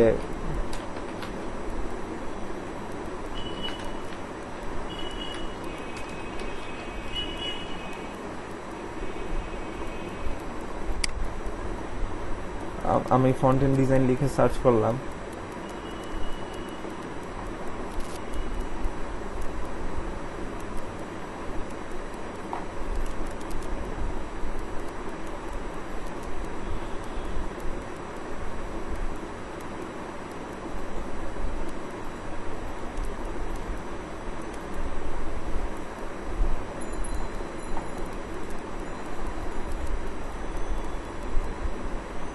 কি ব্যাপার? ওকে, দেখেন এখানে 5000 জব পাওয়া গেছে। ঠিক আছে, আপনার যদি এটা ডিপেন্ড করে, আপওয়ার্কের এই সর্টিংটা ডিপেন্ড করে আপনার কি কি স্কিল দেয়া আছে, সেই স্কিলের উপর ডিপেন্ড করে এই সার্চ রেজাল্টটা দেখায়। কারো কারো এখানে অন্য আরো বেশি জব দেখাবে। শুধুমাত্র যদি স্কিল থাকে যে ফ্রন্ট এন্ডের উপরে, ফ্রন্ট এন্ডের যতগুলো স্কিল আছে ওগুলোই শুধু অ্যাড করবেন, তাহলে দেখবেন এখানে রেশিও আরো বাড়বে। যখন মিক্সিং ব্যবহার করবেন তখন এগুলোর জব ফাইন্ড কমে যাবে, তখন আপওয়ার্কের এই সার্চটা অনেক কনফিউজিং। ওকে, স্পেসিফিক ডেটা যদি আপনি দিতে পারেন, সে আপনাকে স্পেসিফিক ডেটা দিবে। আর যদি বিভিন্ন টাইপের দেন, গ্রাফিক ডিজাইন অমুক তমুক, তাহলে দেখবেন মিক্সিং ডাটা দিবে। তো এইখানে দেখেন আপওয়ার্কের ক্ষেত্রে, ফ্রন্ট এন্ডের ক্ষেত্রে দেখেন দেখেন আওয়ার রেট ক্লায়েন্ট উল্লেখ করে দিয়েছে $15 থেকে $30 করে পার আওয়ার রেট দিবে যদি আপনি অ্যাঙ্গুলারে ফ্রন্ট এন্ড ডেভেলপার হতে পারেন। অ্যাঙ্গুলারে পরেরটাই আসেন, দেখেন looking for web developer, back এন্ডের জন্য চাওয়া হচ্ছে। ঠিক আছে, ব্যাক এন্ডের জন্য চাওয়া হচ্ছে। দেখেন এখানে ওরা স্কিল চাচ্ছে কি কি, আপনারা দেখেন অ্যাঙ্গুলার, নোড.জেএস, রিঅ্যাক্ট, সবই চাচ্ছে এরা, মানে অলরাউন্ডার চায়। অ্যাকচুয়ালি এটা ইন্ডিয়ান তো এইরকম হবে না কখনো। ঠিক আছে, তবে এটা হতে হতে সময়, মানে অনেক সিনিয়র হলে তখন আপনি রিঅ্যাক্ট, অ্যাঙ্গুলার, নোড সবই পারবেন আস্তে আস্তে। ঠিক আছে, তো দেখেন এগুলোরই চাহিদা সবচেয়ে বেশি। আমি আপনাদের যে কটার নাম বললাম এগুলো ধাপে ধাপে দেখবেন, যদি এই লাইনে থাকতে চান, কেরিয়ার যদি এই লাইনে করতে হয় তাহলে। তারপরে দেখেন যে যতগুলাই দেখবেন না কেন মোটামুটি দেখেন জাভা স্ক্রিপ্ট, HTML5, PHP। ঠিক আছে, pre designed website from Photoshop file থেকে তাকে একটা ওয়েবসাইট ডিজাইন করতে দিতে হবে মেবি, এরকম কিছু। ঠিক আছে, তো এটা দেখেন লেস দেন 5, মানে 5 জনের কম অফার পাঠিয়েছে এই প্রজেক্টটাতে। ঠিক আছে, এখানে দেখেন একটা আপওয়ার্কে যারা অ্যাকাউন্ট ক্রিয়েট করবেন, আপওয়ার্কের ক্ষেত্রে জব ডেসক্রিপশনটা খুব ভালো করে পড়তে হবে প্রথম কথা। তারপরে দেখেন এখানে দেখেন বাজেট কত, $925। ঠিক আছে, ওর বাজেটই এত টাকা, এবং সে ইন্টারমিডিয়েট এমপ্লয়ি খুঁজছে এই ক্লায়েন্ট। এবং এটা পরে আপনাকে 3টা কোশ্চেন করা হয়েছে, 3টা কোশ্চেন অ্যান্সার আপনাকে করতে হবে। যখন আপনি এখানে যখন প্রপোজাল পাঠাবেন, এই যে সাবমিট যখন প্রপোজাল পাঠাবেন, তখন আপনাকে 3টা কোশ্চেন অ্যান্সার আপনাকে করতে হবে। তারপর দেখেন এখানে যে স্কিল চাওয়া হচ্ছে, এই স্কিলগুলো আপনাদের আছে, আপনি চাইলে এখন এই জবটাতে অ্যাপ্লাই করতে পারেন। দেখেন এখানে জব সাকসেস স্কোর অ্যাটলিস্ট 90% হতে হবে। তো তো আপনার স্কোর যদি 90% এর নিচে থাকে তাহলে এই জবে অ্যাপ্লাই করতে পারবেন না। অ্যাপ্লাই করতে পারবেন কিন্তু আপনার নক আসবে না, কারণ তার রিকোয়ারমেন্টই দেওয়া আছে কত 90% অ্যাটলিস্ট হতে হবে। প্রপোজাল পাঠিয়েছে 5 থেকে 10, এর মাঝেই কোন একটা নাম্বার আছে। তো সবসময় এমন প্রজেক্ট, এমন অফারগুলোতে আপনারা অফার পাঠাবেন যেখানে লেস দেন 5 আছে, অর্থাৎ 5 জনের বেশি এখনো করেনি, অফার পাঠায়নি। তো অমন পোস্টগুলোতে আপনারা কি করবেন, আপনাদের প্রপোজালগুলো পাঠাবেন। ঠিক আছে, অলরেডি দেখেন এই ক্লায়েন্ট 3 জনের ইন্টারভিউ নিয়েছে এবং 12 জনকে সে কি করেছে, 12 জনকে সে ইনভাইট পাঠিয়েছে। এর মধ্যে থেকে 3 জনের সাথে সে ইন্টারভিউ নিয়েছে এবং এখনো 10 জন আছে যারা এখনো পর্যন্ত তার এই ইনভাইটে রেসপন্স করেনি, সেটা এখানে দেখাচ্ছে। ঠিক আছে, তো অলরেডি তার মানে এই ডেটাগুলো দেখে আপনি বুঝতে পারছেন ক্লায়েন্ট এখন অনলাইনেই আছে। কারণ দেখেন 21 মিনিট আগে মাত্র উনি এই পোস্টটা করেছে, ইতিমধ্যে সে 3 জনের ইন্টারভিউ নিয়েছে। আপনি যদি এখন এখানে প্রপোজাল পাঠান, আপনি এটাতে নক পাবেন, কিছু বুদ্ধি খাটাতে হবে এই জায়গায়। আপনি যদি এটাতে এখন প্রপোজাল পাঠান, আপনি অ্যাটলিস্ট নক পাবেন। বাকিটা আপনাকে ইন্টারভিউ, এখানে আপনার ইন্টারভিউ সিস্টেম আছে। আপনার আপওয়ার্কে আপনাকে এখানে ইন্টারভিউ রুমে ডাকবে। এই দেখেন আপওয়ার্ক কিন্তু এখানে ডিরেক্টলি কল করা যাচ্ছে, মেসেজিং এর জায়গা আছে। তো আপনার এখানে কিন্তু আপনার ইন্টারভিউ নেবে, সে আপনার সাথে ডিরেক্টলি কথাও বলতে পারে। সো যদি আপনি কথা বলে, তাহলে আপনার সাথে লাইভ টকিং করে তার রিকোয়ারমেন্টগুলো বুঝতে হবে, তার কোশ্চেনের যে কোশ্চেনগুলো সে কোশ্চেন অ্যান্সার করতে হবে। এবং এটা পাঠাতে গেলে আপনাকে 6টা কানেকশনের প্রয়োজন হবে। 6 কানেকশন, এক একটা কানেকশনের প্রাইস প্রায় $1 উপরে, $1 উপরে না, ঠিক 10টা কানেকশন কিনতে মেবি কত টাকা লাগে জানি,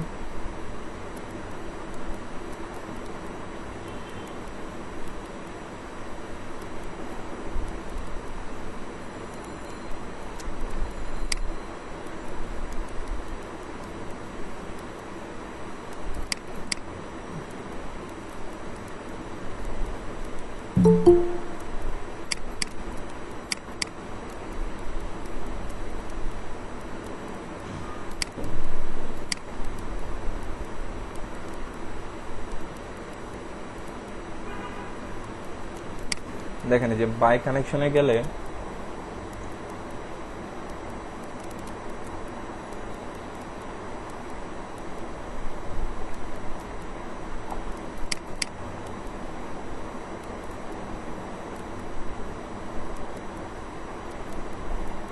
এই দেখেন 10টা কানেকশনের প্রাইস হচ্ছে $1.5।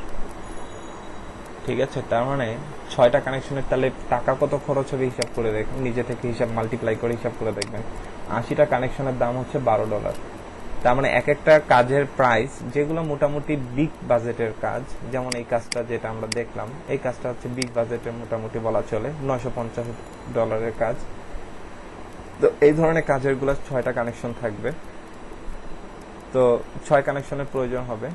তো 6 কানেকশনের জন্য তাহলে প্রায় $1 উপরে আপনার কস্ট, 90 সেন্ট হচ্ছে। তাহলে দেখেন $1 মতো খরচ হচ্ছে। তার মানে আপনাকে এখানে হিসাব করতে হবে, এটা একটা টেন্ডার করার মতো। আপনাকে হিসাব করতে হবে যে আপনার কাজগুলো দেখে বুঝতে হবে যে এই কাজটাতে আমি বিট করলে পাওয়ার পসিবিলিটি কত। দেখেন এখানে হচ্ছে $250 তার প্রাইস, তার জন্য কতটুকু কানেকশন দরকার, আপনার 4টা কানেকশন দরকার। ঠিক আছে, এবং দেখেন ও অলরেডি এখানে তেমন কেউ অ্যাপ্লাই করে নাই এখনো। ঠিক আছে, ইন্টারভিউ কাউকে ডাকায় নাই এখনো, কাউকে সে ইনভাইটও সে পাঠায় নাই। এখন একটা ক্লায়েন্ট ভ্যালিড কিনা অনেক কিছু ডিপেন্ড করে। আপনি যখন একটা আপওয়ার্কে যখন একটা কাজ সাবমিট করবেন, তখন অবশ্যই আপনাকে কিছু জিনিস অ্যানালাইসিস করতে হবে যে আমি কোন ক্লায়েন্টের কাজটাতে প্রপোজাল পাঠাবো। তার কারণ হচ্ছে আপনার প্রতিটা প্রপোজালের পাঠাতে গেলে আপনাকে এরকম কানেকশন খরচ করতে হবে। প্রথমত দেখবো আমরা কান্ট্রি, যদি ইন্ডিয়ান হয়, ইন্ডিয়ান হলেই যে তারা খারাপ, বিষয়টা এরকম না। ঠিক আছে, আপনি তাদের হিস্ট্রি দেখবেন, সে 17টা জব পোস্ট করেছে, 36% হায়ার রেট। তার মানে দেখেন সে 17টার মধ্যে হয়তোবা 4 থেকে 5টা জবে সে এমপ্লয়ি হায়ার করেছে। অলরেডি সে 11টা জব সে ওপেন করে রাখছে, 11টা জব সে পোস্ট করে রাখছে, হয়তো বিভিন্ন কাজের জন্য। তো এই ধরনের ক্লায়েন্টের কাজগুলো করা যাবে না। যে সমস্ত আপনার ক্লায়েন্টের 60% উপরে আছে হায়ার রেট,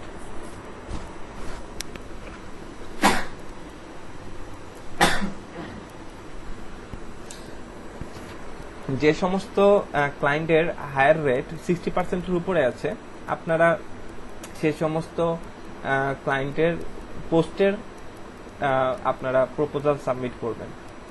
ইভেন আরো কিছু জিনিস দেখবেন, দেখা গেছে সে 2টা পোস্ট করেছে, সেখানে হয়তো 2জনকে সে হায়ার করেছে, 100% দেখাচ্ছে। দেখবেন এখানে সে কতটুকু স্পেন্ড করছে, স্পেন্ডের উপর আপনি দেখে বুঝতে পারবেন যে সে আর কি টাকা খরচ করার মতো ক্লায়েন্ট নাকি খরচ করতে চায় না। মোটামুটি সে যতটুকুই কাজ করিয়েছে, সে $600+ সে কি করেছে এখানে স্পেন্ড করেছে। ঠিক আছে, সে দেখেন 6 জন হায়ার করেছে, এখনো 2টা অ্যাক্টিভ আছে। তো এগুলো বিভিন্ন জিনিস একটু অ্যানালাইসিস করবেন, যেহেতু তার প্রথম কথা হচ্ছে যেহেতু হায়ার রেট কম, সেহেতু আমরা এই ধরনের জবগুলোতে আমরা যতই তাদের লেস দেন 5 থাকুক না কেন, এই ধরনের জবগুলোতে আমরা প্রপোজাল না পাঠানোই ভালো, কারণ এদের কাছ থেকে আমাকে হায়ার করার পসিবিলিটি কম থাকবে। আপনি আরো কিছু আমরা দেখি, যেমন এই জবটার, ঠিক আছে, এই জবটাতে দেখেন ইনি হচ্ছে রুশিয়ার, একটাই জব পোস্ট করেন, তার মানে ইনি হচ্ছে নতুন ক্লায়েন্ট, একটা মতো জব পোস্ট করেছে, 0% হায়ার রেট, এবং মেম্বার হয়েছে দেখেন 28, মানে আজকেই হয়েছে উনি মেম্বার, মানে আজকেই প্রথম মনে হয় এই এখানে অ্যাকাউন্ট ক্রিয়েট করেছে। তার বাজেটও ভালো, তার জব রিকোয়ারমেন্টটা পরে দেখেন পারা যাবে কিনা, এবং তার আওয়ারলি রেটও অনেক ভালো। আপনি যদি চান ফিক্সড বাজেটে কাজ করতে, আপনার ক্লায়েন্ট আপনাকে ফিক্সড বাজেটেও কাজ করাতে পারে। আপনি যদি চান আওয়ারলি কাজ করতে, তাতেও আপনার রেট এখানে অনেক ভালো। যদি আপনার ধরেন মিনিমামটাই $15 করে যদি ধরি, এবং এই কাজটা করতে যদি আমার 6 ঘন্টা সময় লাগে বা 10 ঘন্টাও যদি লাগে, তাহলেও কিন্তু আপনার $150 মিনিমাম আসতেছে। যেহেতু তার এখানে বাজেট, আপনার এখানে রিকোয়ারমেন্ট পরে বুঝতে হবে যে আপনার এটা কত ঘন্টা লাগবে এটা করতে, তাহলে আপনার দেখবেন যে এটা ফিক্সড ডলারে করা পোষাবে বা নাকি এটা আওয়ারলি করে আপনি করবেন। অনেক সময় ক্লায়েন্টের থাকে, লিমিট থাকে যে আওয়ার রেট এত করে, কিন্তু সর্বোচ্চ এত ঘন্টা তুমি নিতে পারবে, এর বেশি নিতে পারবে না, এর মধ্যে কাজ কমপ্লিট করতে হবে। তো এরকমও কন্ডিশন দিয়ে দেওয়া থাকে, ওগুলা ক্লায়েন্টটা কিছু কমিউনিকেশনের সময় করতে হবে। তো এখানেও দেখেন আপনার লেস দেন 5, তো আপনি এই জবটাতে যদি পারেন, এই জবটাতে আপনি কি করতে পারবেন, অ্যাপ্লাই করতে পারবেন। আরেকটা জিনিস খেয়াল করবেন, পেমেন্ট এখানে লেখা আছে পেমেন্ট নট ভেরিফাইড। যদি পেমেন্ট নট ভেরিফাইড থাকে, এই জবে অ্যাপ্লাই করা যাবে না। তার মানে সে তার পেমেন্ট এখানে, যেমন আমরা ফাইবারে মার্কেট প্লেসে কাজ করছি, সেখানে আমাদের পেমেন্ট গেটওয়েটা অ্যাড করা আছে, যেমন আমি পেওনিয়ার দিয়ে পেমেন্ট নিব, তার এখানে সে এখনো পর্যন্ত এখানে এই মার্কেট প্লেসে তার পেমেন্টটাকে ভেরিফাই করেনি। সে যে পেমেন্ট ভেরিফাই না করে, তাহলে অহেতুক সে এখানে পোস্ট করেছে, আপনি করবেন এইখানে প্রপোজাল পাঠাবেন, আপনার অহেতুক 2টা কানেকশন নষ্ট হবে সে যদি আপনাকে হায়ার না করে। তাহলে দেখেন কোন কোন পোস্টে আমরা করবো না, যেটার পেমেন্ট, ক্লায়েন্টের পেমেন্ট ভেরিফাই থাকবে না, তারপর হচ্ছে তাদের হায়ার রেশিও কম, ঠিক আছে, এবং জব প্রপোজালে যদি দেখি যে এখানে আপনার 20+ হয়ে গেছে, তাহলে ওই পোস্টগুলোতে আর প্রপোজাল পাঠাবো না। ঠিক আছে, ওইসব জবগুলোতে প্রপোজাল পাঠিয়ে খুব একটা লাভ আসবে না। ভাগ্য ভালো থাকলে হয়তো বা 1-2টা নক পাইতে পারেন, কিন্তু ম্যাক্সিমাম সময় এটা নেগেটিভ রেজাল্ট আসবে, যে আপনার কাছে কোনো নকই আসবে না। তো আপনার মূল চাওয়া হচ্ছে যে এখানে, যে আপনাদের আমি সবসময় বলি, আগে ক্লায়েন্টের নক পাওয়াটা, তারপরে কাজ নেওয়া হবে আপনার কমিউনিকেশনের স্কিলের উপরে। আপনার কমিউনিকেশন স্কিল যতটা বেশি আপডেট হবে, আপনি তত সহজে ক্লায়েন্টকে বুঝিয়ে কাজ নিতে পারবেন। সো কমিউনিকেশনটা হচ্ছে অনেক বড় একটা, অনেক কাজ পাওয়ার ক্ষেত্রে অনেক বড় রোল প্লে করে। আপনি কম জানেন, আপনি কম কাজ পারেন, কোনো সময় আপনি তো কাজ করাই নিবেন কারো দিয়ে, কিন্তু কমিউনিকেট করে তো আপনার তার কাছ থেকে কাজটা বুঝে নেওয়ার ক্যাপাবিলিটি থাকতে হবে। সো আমাদের এই কমিউনিকেশনের জন্য আমরা অনেকেই কাজ ঠিক মতো পাই না, শুধুমাত্র কমিউনিকেশনের জন্য। দেখা যাচ্ছে 2-4 লাইন কথা বলেই তার আপনার 2-3টা টেক্সট পড়ে সে বুঝতে পারছে আপনার ইংলিশের অবস্থা, সে আপনার সাথে আর কথা বলবে না। ঠিক আছে, তো এই হলো আপনার মোটামুটি আপওয়ার্কের ব্যাপার, যে আপনারা আপওয়ার্কে একটু ইন্টারনেট ঘাটবেন, যে আপওয়ার্কে কিভাবে করে অ্যাকাউন্ট ক্রিয়েট করতে হয়। আপনাদের এখানে মেবি একদিন আমি অফার দিয়েছিলাম, যদি কেউ আপওয়ার্কে অ্যাকাউন্ট ক্রিয়েট করেন তাহলে আমি একজন যিনি অ্যাকাউন্ট ক্রিয়েট করেছেন তাকে দিয়ে অ্যাকাউন্ট ক্রিয়েট করিয়ে দেখাবো যে কি কি রুলস ফলো করতে হবে অ্যাকাউন্ট ক্রিয়েট করতে গেলে। তো যেহেতু এটা আপনাদের কেউ ইন্টারেস্ট দেখাননি, সো আমি আর ওইটা দেখাবো না, আপনারা এটা নেট থেকে দেখে নেবেন যে কিভাবে অ্যাকাউন্ট ক্রিয়েট করতে হয়। অ্যাকাউন্ট ক্রিয়েট করার পরে তারপরে হচ্ছে যে কিভাবে করে আপনারা জব প্রপোজাল, কি কি দিক লক্ষ্য করে আপনারা প্রপোজাল পাঠাবেন। ঠিক আছে, একটা আপওয়ার্কের অ্যাকাউন্ট ক্রিয়েট করতে গেলেও কিন্তু অনেক কিছু আছে যেগুলো শিখার মতো। ঠিক আছে, তো ওই সমস্ত জিনিসগুলো করবেন। এই যে এখান থেকে আপনি যখন অ্যাকাউন্ট ক্রিয়েট করবেন তখন দেখবেন নিচে যে এখানে ট্র্যাকার নাম আমাদের, এখান থেকে আপনাকে এই যে সফটওয়্যারটা আমি এখানে দেখালাম, এই সফটওয়্যারটা হচ্ছে এখান থেকে ক্লিক করে আপনাকে ডাউনলোড করতে হবে। এবং এই যে রিপোর্টে এখানে গেলে আপনি অলরেডি 10টা কানেকশন ফ্রি পাবেন। সো প্রত্যেক মাসে 10টা করে কানেকশন ফ্রি পাবেন। তো আপনি আর এরপর যদি কানেকশনের প্রয়োজন হয় তাহলে আপনাকে এই যে কানেকশন হিস্ট্রিতে গিয়ে বাই কানেকশনে গিয়ে কানেকশন বাই করতে হবে। ঠিক আছে, এর জন্য আপনাকে মাস্টার কার্ড অ্যাড করতে হবে কিংবা ব্যাংক অ্যাকাউন্ট অ্যাড করতে হবে, ব্যাংক অ্যাকাউন্টে টাকা থাকতে হবে, তাহলে সেখান থেকে সে ডলার হিসাবে যা কাটা দরকার সে কেটে নেবে। ঠিক আছে, তারপর হচ্ছে আপনার প্রোফাইল বানানোর ক্ষেত্রে আপনাকে অনেক কিছু আছে। প্রোফাইল বানানোর ক্ষেত্রে যখন একটা অ্যাকাউন্ট ক্রিয়েট করবেন, কিছু ইনফরমেশন, ফাইবারের মতো কিছু ইনফরমেশন দিয়ে আপনাকে অ্যাকাউন্টটা ক্রিয়েট করতে হবে। তারপরে এসে আপনাকে পুরো প্রোফাইলটাকে ভালো করে চেঞ্জ করতে হবে। তো প্রোফাইল সেটিংসে গিয়েও আপনাকে ওখানে অনেক কিছু আছে যেগুলো আপনার পোর্টফোলিও অ্যাড করার সিস্টেম আছে, তারপর হচ্ছে বিভিন্ন ডিগ্রি, তারপর হচ্ছে বিভিন্ন প্রজেক্ট অ্যাড করার আলাদা করে ব্যবস্থা আছে। তো ওই সমস্ত জায়গায় আপনারা ঠিকঠাক মতো আপনাদের প্রজেক্টগুলো অ্যাড করবেন যেগুলো আপনারা প্রিভিয়াসলি কাজ করেছেন ওগুলো। তবে আপওয়ার্কে যেটা বলবো সেটা হচ্ছে যে আপওয়ার্কে আপনারা একটা নির্দিষ্ট নিশ বেস অ্যাকাউন্ট ক্রিয়েট করবেন, তাহলে দেখবেন প্রচুর পরিমাণে এখানে জব পাবেন। প্রতি সেকেন্ডে এখানে আপনার কি হবে, জব আপডেট হবে। ঠিক আছে,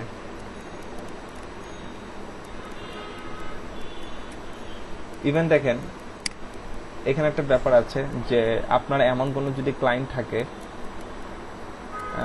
যে আপনার সাথে বাইরে ট্রানজাকশন করতে যাচ্ছে, যেমন মনে করেন ফাইবারে অনেক সময় বড় ধরনের কাজ নিতে গেলে ক্লায়েন্ট বলে যে তুমি এক কাজ করো, আসো বাইরে ট্রানজাকশন করি, এত করে তোমারও সেভ হবে 20%, আমারও এই দিক থেকে কিছু এক্সট্রা পেমেন্ট করতে হয়, সেটা আমাকেও আর করতে হবে না। সেই ক্ষেত্রে কি করবেন, তাকে আপওয়ার্কে নিয়ে আসবেন। আপনার যে আপওয়ার্কে অ্যাকাউন্ট থাকে তাহলে আপওয়ার্কে নিয়ে আসবেন, এতে করে ক্লায়েন্টের 1 টাকাও কাটবে না। ক্লায়েন্ট জাস্ট প্রজেক্টে যে টাকা আছে সেই টাকাই পে করবে, আপনার কাছ থেকে মাত্র 3% কাটবে। সো এটা একটা অনেক বড় অপরচুনিটি। ঠিক আছে, আউটলি কাজ করার জন্য। আরেকবারে কিছু বলতেন। এইটাও বিষয়টা হচ্ছে এখানে যে আমরা যারা বড় কাজ নিব, যেমন $1000, ধরেন $500 উপরে যদি কোনো কাজ হয়ে থাকে, $500 যদি আপনার 20% কাটে তাহলে $120 কেটে নেবেন মার্কেট প্লেস। তাহলে এটা তো একটা হিউজ অ্যামাউন্ট। তো এই ধরনের প্রজেক্টের ক্ষেত্রে ক্লায়েন্ট বলবে, নয়তো বা হয়তো আপনি হয়তো একটা সময় বলবেন, ক্লায়েন্টের ট্রাস্ট অর্জন করলে বলবেন যে আমরা আসেন বাইরে ট্রানজাকশন করি, মানে ডিরেক্টলি পেমেন্ট নেবেন। তো ডিরেক্টলি পেমেন্টে একটা রিস্ক আছে। কি রিস্ক? ওই যে পেমেন্ট যদি না দেয়, দেখা যাচ্ছে হ্যাঁ বললো আমি কাজ করে দিলাম, আলটিমেটলি আমাকে পেমেন্ট করলো না, তাহলে তো কিছু করার থাকবে না। এই ক্ষেত্রে রিস্ক এড়ানোর জন্য কি করবেন, ক্লায়েন্টকে সুবিধা দিতে হবে যে ক্লায়েন্টের জন্য কোনো টাকা না কাটে। সের জন্য কি করবেন, এই আপওয়ার্কে নিয়ে আসবেন তাকে। এখান থেকে আপনি একটা জব প্রপোজাল রেডি করে দিবেন। গেট স্টার্টে ক্লিক করলে দেখেন ডিরেক্ট কন্ট্যাক্টের একটা অপশন এখানে। ঠিক আছে, এই মিডিয়ার মাধ্যমে যদি আপনি কাজ করেন, ক্লায়েন্টের ধরেন আপনার প্রজেক্টের প্রাইস $500, ক্লায়েন্ট $500 পেমেন্ট করবে, ক্লায়েন্টের কাছ থেকে এক্সট্রা কোনো চার্জই কাটবে না। বেনিফিট হচ্ছে আপনার কাছ থেকে মাত্র 3% কাটবে, চার্জ কাটবে, অনলি 3%। এই দেখেন 3.4% পার্সেন্ট সে আপনার কাছ থেকে ফি কাটবে। তাহলে কোথায় 20% আর কোথায় 3.4%, কোনটা আপনার কাছে মনে হলো যে সবচেয়ে বেশি নিরাপদ? ঠিক আছে, এত করে ক্লায়েন্টেরও সুবিধা থাকলো যে ক্লায়েন্টের কোনো এক্সট্রা পেমেন্ট কাটবে না। আওয়ারলি ফিক্সড এবং আওয়ারলি দুই ধরনের কাজই আপনি করতে পারবেন। যেমন ধরেন ফাইবারে আওয়ারলি জব করার কোনো সুযোগ নেই, এটা একটা বুঝেন, ফাইবারে আওয়ারলি জব করার কোনো সুযোগ নেই। এখন বিদেশিরা আপনার বিশেষ করে ইউএসএ, আপনার তারপর হচ্ছে আপনার কানাডা, এই ধরনের কান্ট্রিগুলোতে আপনার ওরা আওয়ারলি কত চার্জ করবে এটা জিজ্ঞাসা করে, মানে আপনার আওয়ারলি চার্জ কত। তখন ফাইবার তো আওয়ারলি চার্জ করার মতো কোনো অপশন নেই। আপনি কত ঘন্টা কাজ করলেন সেটা বোঝানোর জন্য আপনাকে এরকম কোনো একটা ট্রেকার ব্যবহার করতে হবে, এরকম একটা ট্রেকার ব্যবহার করতে হবে। এই ট্রেকার কি? এই ট্রেকার হচ্ছে আমি যখন এই ট্রেকারটাকে অন করে দিব তখন এখানে সে মিনিট সেকেন্ড মিনিট করে আপনার টাইম বাড়তে থাকবে। আমার প্রতিটা ক্লিক সে কাউন্ট করবে, আমি কোন কোন লিঙ্কে গেছি সেটাই সফটওয়্যারে জমা থাকবে, সেটাই সফটওয়্যার আমাকে বলে দেবে আমি কখন কোথায় গিয়েছিলাম। ইভেন সে 10 মিনিট পর পর আমার কম্পিউটার একটা অটোমেটিক্যালি একটা করে স্ক্রিনশট নিবে, নিয়ে ক্লায়েন্টকে পাঠাবে। এটা হচ্ছে আওয়ারলি জবের সিস্টেম। ঠিক আছে, আপনি দেখা গেছে একটা কাজ করতে বেসিক্যালি 3 ঘন্টা লাগে, আপনি লাগাইছেন 10 ঘন্টা, এত তো ক্লায়েন্টের লস। তাহলে আপনি বাকি 7 ঘন্টায় কি করলেন? ইউটিউবে ভিডিও দেখছেন না মুভি দেখছেন সেটা ক্লায়েন্ট বুঝতে পারবে। দেখা গেছে আপনি এটা অনেক সিকিউর একটা প্ল্যাটফর্ম যে, এবং এই সিস্টেমে অ্যাকচুয়ালি কাজ করা উচিত। আপনি যদি আপনার টিমমেটের সাথে কাজ করতে চান তাহলে আপনাদের কিছু সফটওয়্যারের নাম বলি, সেটা হচ্ছে হাবস্টাফ, মেবি হ্যাঁ এই যে হাবস্টাফ, ঠিক আছে, hubstaff.com, ঠিক আছে। এটাও একটা আপনার টিম ওয়াইজ কাজ করার জন্য, অর্থাৎ ফ্রিল্যান্সিং করানোর জন্য একটা সফটওয়্যার। এই হাবস্টাফও একটা অনলাইন ট্র্যাকার। সে আপনার কি করবে, এই ট্র্যাকারটা চালু করে দিয়ে কাজ করতে হবে। আপনি কয়টা ক্লিক করছেন প্রতি মিনিটে, এবং কতবার কিবোর্ডে প্রেস করছেন, কি প্রেস করছেন, এবং কখন কোন লিঙ্কে যাচ্ছেন, সমস্ত ডেটাই সফটওয়্যারে থাকবে। এটা ক্লায়েন্ট দেখে বুঝতে পারবে যে আপনি তার কতটুকু কাজ করেছেন। দেখা যাচ্ছে কোনো একটা কাজে সময় বেশি রাখতেই পারে, কিন্তু ক্লায়েন্ট তো বুঝতেছে সে আপনি বারবার এই জিনিসটা সাকসেস করার চেষ্টা করেছেন, তখন দেখা যাচ্ছে ক্লায়েন্ট আপনাকে কিছু বলবে না। তো এটা হচ্ছে আপনার অনলাইন, মানে এটা হচ্ছে আপনার আওয়ারলি জবের একটা সুবিধা, যে ফাইবার থেকে যদি কেউ আপনি আওয়ারলি কোনো জব আনতে চান তাহলে ক্লায়েন্টকে ফাইবার থেকে আপওয়ার্কে নিয়ে আসবেন। আপওয়ার্কে নিয়ে এসে তাকে এই মিডিয়ার মাধ্যমে দেখেন ক্রিয়েট কন্ট্যাক্ট বা ইনভাইট ক্লায়েন্ট, এই ইনভাইটটাকে ক্লায়েন্টের একটা মেইল যাবে, সেই মেইলের মাধ্যমে সে এখানে আসবে। আসার পর আপনি তাকে একটা জব প্রপোজাল তৈরি করে দেবেন, সে ওই প্রপোজালটা অ্যাকসেপ্ট করে সে আপনাকে কাজের অর্ডারটা দিয়ে দিবে। এতে করে ক্লায়েন্টের কোনো টাকাই কাটবে না, ক্লায়েন্টের জন্য ফুল ফ্রি।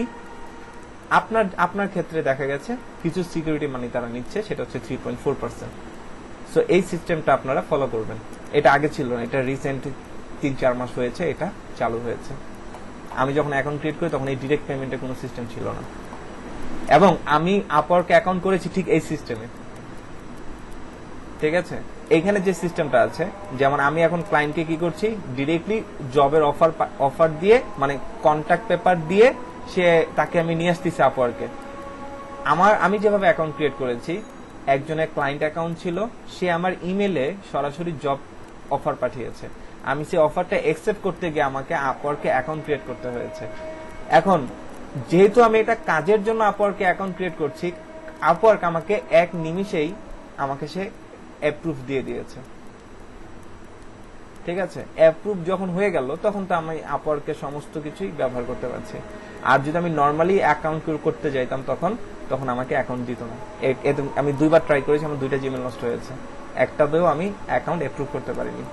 কিন্তু যখন এই সিস্টেমে আমি অ্যাকাউন্ট ক্রিয়েট করলাম, আমার একবারই অ্যাকাউন্ট অ্যাপ্রুভ হয়ে গেছে। কারণ কি?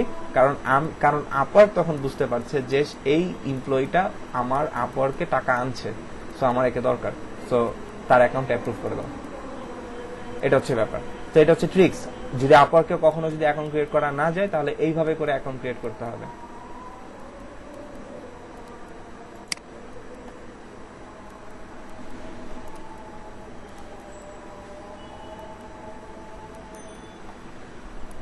সো এই তো আপওয়ার্কের বিষয়ে এতটুকুই কথাবার্তা।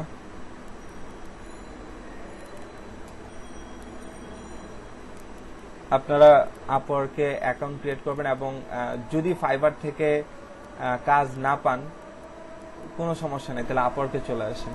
আমার প্রিভিয়াস ব্যাচগুলোতে দেখা গেছে যারা ফাইবারে কাজ পায়নি তারা আপওয়ার্কে আসছে, আপওয়ার্কে কাজ পেয়েছে।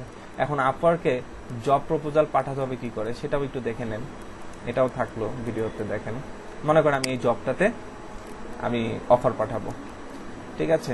এ নিয়েও নতুন একজন ক্লায়েন্ট, পাকিস্তানের একজন ক্লায়েন্ট, পেমেন্টও ভেরিফাইড। পাকিস্তান যদিও আমাদের একটা শত্রু দেশ, ঠিক আছে, ইচ্ছে হলে করবেন, নাহলে করবেন না। তো ধরেন আমি এখানে সাবমিটে ক্লিক করছি, তো দেখেন এখানে একটা জব প্রপোজাল পাঠাতে গেলে কি কি চাওয়া হয়। এখানে দেখেন, এখানে উনি শুধুমাত্র কাজের রিকোয়ারমেন্ট বলেছে, বাট কোনো কোশ্চেন কিন্তু এখানে করেনি। সো আপনিও এখানে কি করবেন, জাস্ট কিছুই না, যে আপনাকে একটা আগে থেকে একটা প্রপোজাল লেটার তৈরি করে রাখতে হবে, ঠিক আছে। প্রপোজাল লেটারে এই যে এখানে আপনি মাইলস্টোনে নিতে চান নাকি বাই প্রজেক্ট। বাই প্রজেক্ট হলে একবারে টাকাটা চান নাকি আপনি টাকাটা ভেঙে ভেঙে চান, মাইলস্টোন বিষয়টা হচ্ছে এটা। যে আমাদের ফাইবারও আছে, তো আমি বাই প্রজেক্ট দিলাম। এই ওনার বাজেট হচ্ছে $100। আপনি যদি চান যে না $100 না, আমি তার কাছ থেকে $80 হলে আমি কাজটা করব, তো আপনি $80 দিয়ে রাখবেন। এখানেও দেখেন সে আপনাকে 16 মানে এখান থেকে $16 সে কেটে রাখবে। কেন? এটা হচ্ছে আপওয়ার্কের চার্জ, 20%, আপওয়ার্কে 20% কাটে, আপনি পাবেন হচ্ছে $64। তারপর হচ্ছে এটা আপনি কতদিনে করে দিবেন, আপনি এখানে জাস্ট লেস দেন 1 মান্থ, কারণ এর চেয়ে কমে আর টাইম এখানে দেওয়া নাই, এতটুকু টাইম দিলেন। এই যে এখানে দেখেন অ্যাড কাভার লেটার, এই যে কাভার লেটারটা, এই কাভার লেটারটা হচ্ছে গুরুত্বপূর্ণ। এই কাভার লেটারই মানে ডিসাইড করবে আপনাকে ক্লায়েন্ট নক দিবে কি দিবে না। কাভার লেটারে আপনি কি লিখবেন, কাভার লেটারে আপনি একেবারে প্রথমেই শুরুতেই ওনার যে প্রজেক্ট আছে, ওনার যে রিকোয়ারমেন্ট আছে সেটা ভালো করে পড়বেন, পড়ে কি বুঝলেন এবং কি করতে হবে সেই বিষয়গুলো আগে এখানে উল্লেখ করবেন। উল্লেখ করে দেন বলবেন আমি আপনার কাজ করতে আগ্রহী এবং আমি এটা করতে পারবো। দেন আপনার কিছু শর্ট ডেসক্রিপশন লিখবেন এবং আপনি আদার্স আর কি কি পারেন সেই বিষয়গুলো লিখবেন, দিয়ে আপনি একটা কভার লেটার তৈরি করবেন, ঠিক আছে। কভার লেটারটা বড় হতে পারে, ঠিক আছে। দেখা গেছে অনেক সময় আপনার কভার লেটারই বলে দিবে যে আপনি এটাতে কাজ পাবেন কি পাবেন না, কারণ আপওয়ার্কের ক্লায়েন্ট সবচেয়ে বেশি যেটা ফলো করে সেটা হচ্ছে তার জব রিকোয়ারমেন্টটা পড়া হয়েছে কিনা। তো আপনি তার জব রিকোয়ারমেন্ট পড়ে তার এই জবের বিভিন্ন খুঁটিনাটি বিষয় নিয়ে আপনি কি লিখছেন এখানে কভার লেটারে আপনি লিখে দিয়েছেন, বা ওইটা নিয়ে আপনি বলেছেন হ্যাঁ এটা করা যাবে, বা এটা এরকম কিছু ছোটখাটো কিছু টিপস দিলেন ক্লায়েন্টকে, বা আপনি একটা ছোট্ট একটা সলিউশন দিয়ে দিলেন, দিয়ে আপনি তাকে বা একটা পুরোপুরি একটা ভিডিও টিউটোরিয়াল মেক করে সেই লিঙ্কটা এখানে অ্যাড করে দিলেন, কোনো সমস্যা নেই। আপনি যত আকর্ষণীয় ভাবে আপনি কভার লেটার তৈরি করতে পারবেন, আপনি তত সহজে নক পাবেন। তো আপনি কভার লেটারটা সেন্ড করলেন এবং সাথে কিছু যদি আপনার প্রিভিয়াস কোনো কাজ থাকে সেই কাজগুলো আপনি কি করবেন, এইখানে অ্যাটাচমেন্ট হিসেবে বা একটা ডক্স ফাইল বা একটা পিডিএফ করে আপনি এখানে আপলোড করে রাখবেন। আপলোড করে দিয়ে আপনি এখানে সাবমিট প্রপোজালে দিয়ে দিবেন। আর এই জবটার জন্য আপনার 2 কানেকশন দরকার হবে, 2 কানেকশন হয়ে যাবে। তো দেখেন এখানে প্রজেক্ট লেন্থ হচ্ছে 1 থেকে 3 মাসের প্রজেক্ট লেন্থ দেওয়া আছে, তার মানে আপনি এখানে 1 থেকে যে 3 মাসের যেটা ছিল এটা সিলেক্ট করে দিবেন এখানকার প্রজেক্ট লেন্থ দেখে। তো এতটুকু দিনে বুঝতে পেরেছেন সবাই কিভাবে জব সাবমিট করব? হ্যাঁ ভাই বুঝতে পারছি। জি স্যার, বুঝতে পারছি। কোনো কোশ্চেন আছে আপওয়ার্ক নিয়ে? আর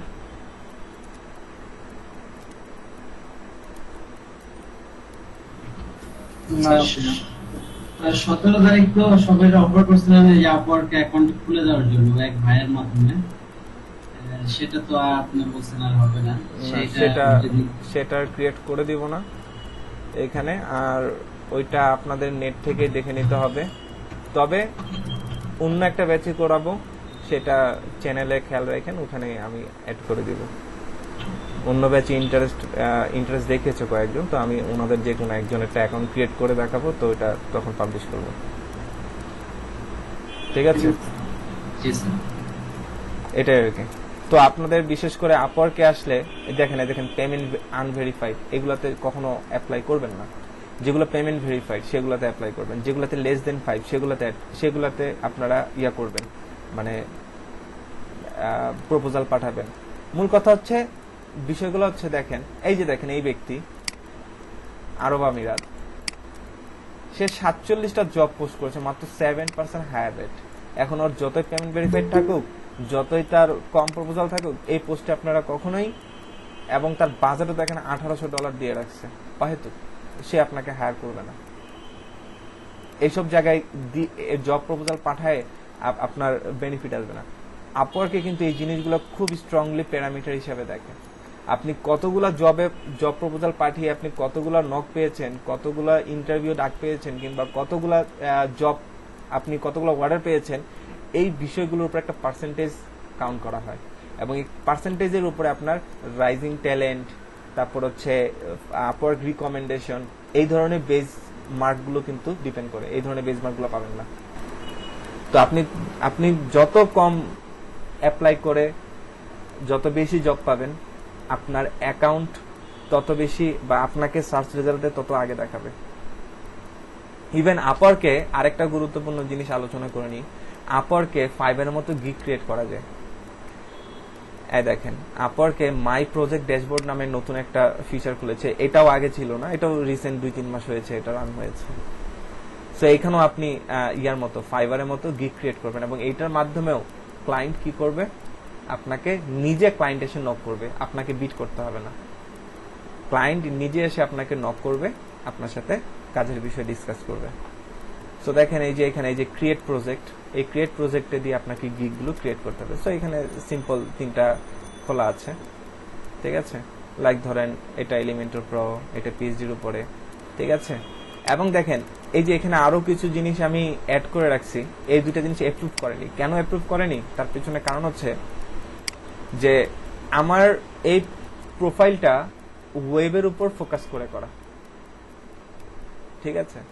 আর আমি যে গিগগুলো ক্রিয়েট করতে চেয়েছিলাম এখানে, এগুলো হচ্ছে ডিজিটাল মার্কেটিং পার্টের মধ্যে পড়ে, ঠিক আছে, বা এফিলিয়েট পার্টের মধ্যে পড়ে, যার জন্য গিগ ইমেজের জন্য হয় না। হ্যাঁ, ইমেজের জন্য মানে অ্যাপ্রুভ করে না ওরা। না ইমেজ না, ইমেজ প্লাস হচ্ছে আমার স্কিল, দুটোর উপর বেস করে, ঠিক আছে। তো এইখানে যে আমার ইমেজ ছাড়াও আমি ট্রাই করেছি। এই যে এখানে আমার ইমেজ আছে, আমার লোগো আছে, ঠিক আছে, আমার ফেস আছে। স্যার ইমেজের কোয়ালিটি খারাপ হলে অ্যাপ্রুভ করে না, আমি দেখছি।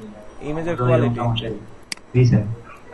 আচ্ছা, এটাও একটা কারণ হতে পারে, বাট ওরা আমাকে যেটা বলছে যে মানে মেলে যেটা বলে সেটা হচ্ছে যে আমার স্কিলের সাথে আমার এই প্রজেক্টের এটা যায় না। তার মানে আমি যে বিষয়ে এখানে গিগ ক্রিয়েট করব বা আমার প্রজেক্টটাকে ক্রিয়েট করব, অবশ্যই সেই বিষয়ে আমার এক্সপার্টাইজ অ্যাড করতে হবে। এই এক্সপার্টাইজ অ্যাড করার জন্য আপওয়ার্কে বিশেষ সিস্টেম আছে। আপওয়ার্ক এটা খুবই স্ট্রংলি দেখে আপনাকে। আপওয়ার্ক বিলিভ রাখে আপনি একটা নির্দিষ্ট পর্যন্ত অবশ্যই আপনি এক্সপার্ট হবেন, আপনি সব বিষয়ে সব জানতে হবেন না। এখানে দেখেন আপওয়ার্কে আপনার 3 রকমের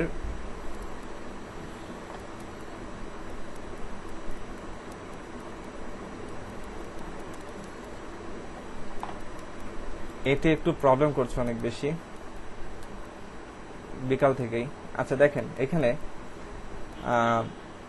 আপনার অ্যাকাউন্ট ভেরিফাই হয়ে গেলে যে এরকম একটা বেজমার্ক থাকবে, এটা থেকে ভেরিফাইড কিনা এটা বোঝা যাবে। একটা জিনিস দেখেন, এই যে এখানে আপনার এখানে 3 রকমের এক্সপার্টাইজ এখানে অর্জন মানে এখানে অ্যাড করতে পারবেন। আপনার প্রোফাইল তিনটা জিনিসকে রিপ্রেজেন্ট করতে পারবেন ম্যাক্সিমাম। একটা হচ্ছে আপনার মেইন কি জব আছে, হ্যাঁ, আপনি মেইন কি কাজ করেন সেটা হচ্ছে মেইন প্রোফাইল।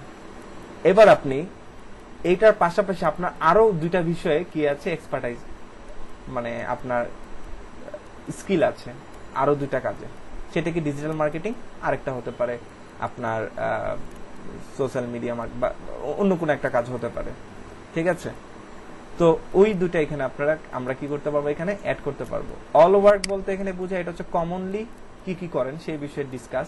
আর যে কোনো একটা কাজে স্পেশালিস্ট এখানে একটা অপশন আছে আর কি, নামটা আমি বলতে, এই যে আদার্স এক্সপেরিয়েন্স, এখানে যে এক্সপেরিয়েন্স গুলো আপনি অ্যাড করবেন সেই বিষয়গুলাই আপনার এখানে ফোকাস হবে, ঠিক আছে। তো দেখা গেছে আপনি অ্যাজ এ ওয়েব ডেভেলপার হিসেবে আপনি ডিজিটাল মার্কেটিং অ্যাপ্লাই করতে পারেন, কিন্তু তখন ডিজিটাল মার্কেটিং এর প্রোফাইল দিয়ে অ্যাপ্লাই করতে হবে। তখন আপনার প্রোফাইল কিন্তু ভাগ হয়ে যাবে 3টা। ঠিক আছে, তো এটা হচ্ছে জব বুঝে আপনাকে কি করতে হবে। দেখেন ডিজিটাল মার্কেটিং এর ক্ষেত্রে আমার কিন্তু এখানে কন্টেন্ট আলাদা, আমার এখানে প্রজেক্ট যা করেছি সেটা আলাদা। যেমন এখানে ইউটিউবের সাবস্ক্রাইবার বানানোর কিছু কাজ করেছিলাম, সেটার ক্ষেত্রে আপনার পেমেন্টটা আলাদা, ছবি আলাদা, বা এবং সেখানকার স্কিলগুলো আলাদা, এবং সেটার টোটাল জব ডেসক্রিপশনটাও কিন্তু আলাদা আলাদা। ঠিক আছে, তারপরে দেখেন যে ফুল স্ট্যাক ডেভেলপমেন্টের ক্ষেত্রে কিছু ফিক্সড বাজেটে কিছু কাজ করা হয়েছিল, সেগুলো হচ্ছে এখানে দেয়া আছে। ঠিক আছে, তারপর হচ্ছে আপনার আর অল ওয়ার্কস এর মধ্যে এই 2টা এক্সপার্টাইজের যা যা যাবতীয় কাজ সেখানে কমনলি এখানে দেখানো হয়েছে। দেখেন এখানে হচ্ছে সবগুলো হচ্ছে কমনলি কাজগুলো দেখানো হয়েছে। ঠিক আছে, তো এইখানে যে বিষয়গুলো ফোকাস করবে সেটা হচ্ছে যে এই যে দেখেন এখানে নিচে আসলে দেখবেন এই যে টেস্টিমোনিয়ালের ক্ষেত্রে আপনাকে টেস্টিমোনিয়াল অ্যাড করতে হবে। যদি কারো কাছ কোনো ক্লায়েন্টের কাছ থেকে আপনি এগুলো অফিসিয়াল ভাবে যারা প্রফেশনাল ক্লায়েন্ট তারা কিছু টেস্টিমোনিয়াল দেয় তার প্রজেক্টের ক্ষেত্রে, বা টেস্টিমোনিয়াল আপনার নর্মাল ইয়া হতে পারে, আপনার স্কুল কলেজের টেস্টিমোনিয়াল হতে পারে, সেগুলোর একটা স্ক্রিন ছবি তুলে পিডিএফ করে সেখানে দিতে পারেন। এটাও একটা ভালো। বিভিন্ন জায়গা থেকে আপনি সার্টিফিকেট অর্জন, যেমন আমাদের এলইডিপি থেকে আপনি সার্টিফিকেট পাবেন, সেই সার্টিফিকেটটাও আপনি কি করবেন এখানে দিবেন। এবং আপনারটা যে গভর্নমেন্ট সার্টিফিকেট এটার ভ্যালু হচ্ছে আলাদা, এটা আপনাকে আলাদাভাবে একটা প্রায়োরিটি দিবে সব জায়গাতেই। আপনার গভর্নমেন্টের মনে করেন সেখান থেকে কিছু শিখতে পারেন কি না পারেন সেটা বিষয় না, কিন্তু গভর্নমেন্টের সার্টিফিকেটের একটা দাম আছে। ঠিক আছে, তারপর হচ্ছে যে আপনার যদি অন্য কোথাও যদি এমপ্লয়মেন্ট করার এক্সপেরিয়েন্স থাকে তাহলে সেগুলো এখানে অ্যাড করবেন। তারপর হচ্ছে আপনার আদার্স কোনো কাজ যদি এক্সপেরিয়েন্স থাকে সেগুলো এখানে দিবেন।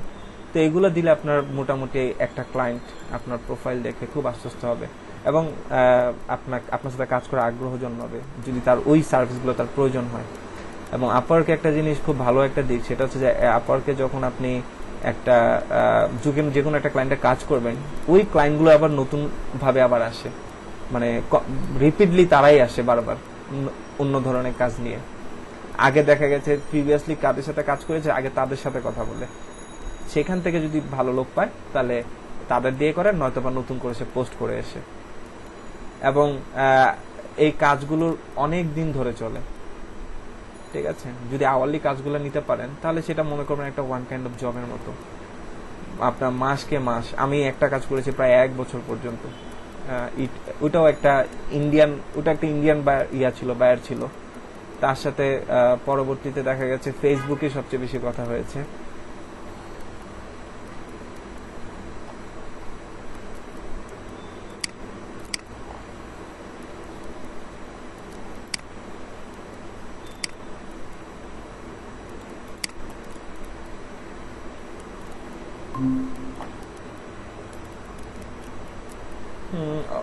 আপনারা শুনতে পাচ্ছেন? জি স্যার। ওকে, আজকে নেটে অনেক প্রবলেম করছে, আমি আর বেশিক্ষণ ক্লাস নিব না।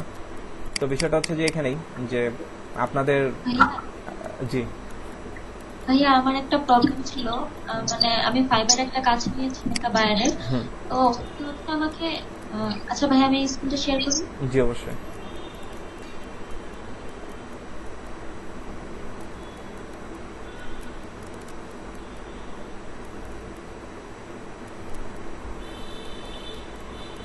ভাইয়া দেখতে পাচ্ছেন? জি ভাইয়া উনি আমাকে এই পিকটা অ্যাটাচ করতে বলছে, আর হচ্ছে বলছে মানে কিছু আর্টিকেল লিখতে, হ্যাঁ, তারপর হচ্ছে একটা বাটন দিতে বলছে, আর সেই বাটনে ক্লিক করলে হচ্ছে ওনার মেইন পেজে চলে যাবে। তো আমি হচ্ছে এভাবে করে মানে ওনার সাইটটা ক্রিয়েট করছি, এখানে হচ্ছে মানে ক্লিক করলে ওনার মেইন পেজে চলে যাবে। তো এভাবে করে আর্টিকেল গুলোও দিয়েছি, কিন্তু উনি হচ্ছে ভাইয়া বারবার বলতেছে মানে কোনো একটা কি জানি বারবার খালি চেঞ্জ করতে বলতেছে, মানে সেটা বুঝতে পারতেছি না আমি। উনি যেরকম বললো সেরকমই তো করলাম, কিন্তু মানে ভাই ওনার মেসেজটা দেখতেন। হ্যাঁ, কোথা থেকে শুরু হয়েছে বলেন?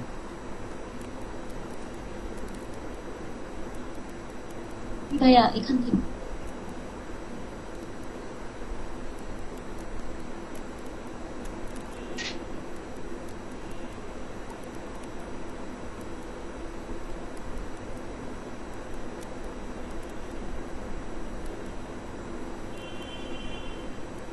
আচ্ছা, আপনাকে সে কিছু আর্টিকেল মেবি পাঠাইছে, সেটা জাস্ট কপি পেস্ট করে বসাতে বলছে, এবং পিঙ্ক কি জানি একটা, দাঁড়ান উপরে যান, হ্যাঁ হ্যাঁ পিঙ্ক মানে- থিমটা, সে টপে কোন একটা থিম আছে ওটা বদলাতে বলছে, ওটা চেঞ্জ করছেন? হ্যাঁ ওটা চেঞ্জ করে দিচ্ছি আচ্ছা, ভাইয়া, এখন where- তো ইয়েটা নাই। আর হচ্ছে ওই আর্টিকেল গুলি আমি কপি পেস্ট করে বসেছি, কিন্তু উনি হচ্ছে একটু আগে আবার মেসেজ দিল যে এই যে এটা। Thank you so much. We really just need to make the page look exactly like the article in the link I sent. আচ্ছা আচ্ছা, সে আপনাকে বুঝাচ্ছে, আপনাকে সে কোন লিংকটা পাঠাইছে সেই লিংকটা ওপেন করেন, এই যে লিংকটা ওপেন করেন, হ্যাঁ আগে লিংকটার দিকে তাকান। এই লিংকে কিভাবে আছে একটু ভালো করে দেখেন, উপরে একটা ব্যানার আছে, তারপর টাইটেল আছে, তারপর ডেট আছে। কিন্তু ভাইয়া ওর সাথে তো মানে আমার ফার্স্টে তো কথা হচ্ছিল যে উনি হচ্ছে আমাকে হচ্ছে এই পিকটা পাঠিয়েছিল, আর হ্যাঁ। হচ্ছে বলছিল যে মানে এই যে লেখাগুলো ইয়া করতে আর কি, কোন লেখাগুলো এখানে লিখবো সেগুলো হচ্ছে পাঠিয়েছিল, তারপরে বাটন দিতে বলছিল, না। জাস্ট এতটুকুই হচ্ছে difference। ওই যে আপনার সাইডটা দেখি, আপনার সাইডটা দেখি, আপনার বানানো সাইডটা, এই যে আপনি যেভাবে করে হেডার দিয়েছেন এইভাবে না, এই ছবিটা হবে আর্টিকেলের মধ্যে, নিচে আসেন, আর্টিকেলের উপরে হবে লেখাটা, এই ছবিটা, কথা বুঝতে পেরেছেন? একদম মানে যেভাবে করে সে লিংকটা পাঠাইছে ওইভাবে করে আর্টিকেলটা যেভাবে আছে, জাস্ট আর্টিকেলটা যেভাবে আছে, কে লিখেছে, তারপর হচ্ছে তার ছবিটা যেভাবে আছে ওভাবে করে, টাইটেলটা যেভাবে, যেমন টাইটেলের নিচে হবে ছবিটা, তারপর হবে আর্টিকেলের বাকি অংশ, এবং নিচে কিছু সোশ্যাল মিডিয়া আইকন থাকবে, এই জিনিসগুলো সহ দিতে বসে, এটা করতে হবে, ঠিক আছে? ও আচ্ছা, মানে পিকটা হচ্ছে আমি নিচের দিকে নিয়ে আসবো। হ্যাঁ, টাইটেলের নিচে পিকটা বসাবেন, এবং ওনাকে জিজ্ঞেস করেন যে টাইটেলের উপরে যে নাম আছে এবং নিচে যে টাইম আছে, ডেট আছে, এগুলো সহ দিতে হবে কিনা, এটা জিজ্ঞেস করে নিন। দেখুন না। হ্যাঁ,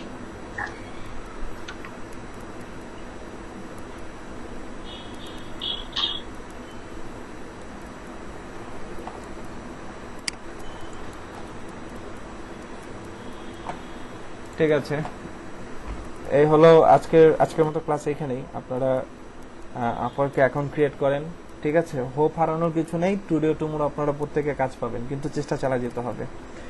আপওয়ার্ক থেকে আসতেছে না, তাহলে পিপল পার আওয়ারে চলে যান, পিপল পার আওয়ার থেকে আসতেছে না, freelancer.com এ চলে যান, মার্কেট প্লেস বহু আছে, যারা কাজ করছেন অলরেডি তারা ওই মার্কেট প্লেসে ফিক্স থাকবেন, ওখান থেকে আপওয়ার্কের দিকে যাবেন। যারা ফাইবার থেকে কাজ পাচ্ছেন না তারা পিপল পার আওয়ারে চলে যান, পিপল পার আওয়ারও লগ ইন থাকেন, ফাইবারও লগ ইন থাকেন, ফ্রিল্যান্সার অ্যাকাউন্ট ক্রিয়েট করেন, ফ্রিল্যান্সারে লগ ইন থাকেন, ইভেন আপওয়ার্কে অ্যাকাউন্ট ক্রিয়েট করেন, আপওয়ার্কে লগ ইন থাকেন। এবং আপওয়ার্কে কাজ করতে গেলে আপনাকে ইনভেস্টমেন্টে যেতে হবে, ইনভেস্টমেন্ট করার মতো মানসিকতা নিয়ে আপওয়ার্কে যাবেন, ঠিক আছে? আপনাদের হোস্টিং কিনাতে আমার অনেক কষ্ট হয়েছে, সেক্ষেত্রে আপওয়ার্কে কিভাবে জব প্রপোজাল পাঠাবেন এটাই আমি চিন্তা করি, ঠিক আছে? তো এটা আমাদের খালি আপনাদের ব্যাচ না, এটা আমার প্রত্যেকটা ব্যাচের সেম অবস্থায়, ঠিক আছে? কাজ শেখানোর জন্য হোস্টিং কিনতে বলি, বাট হোস্টিং কেনা না ওনারা।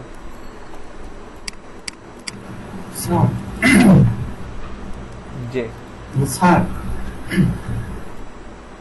হ্যালো,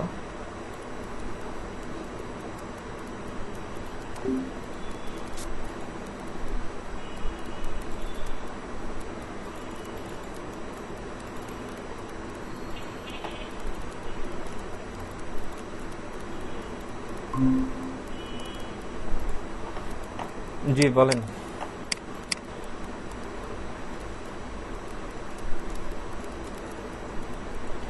জি আবু খায়ের ভাই বলেন আপনি।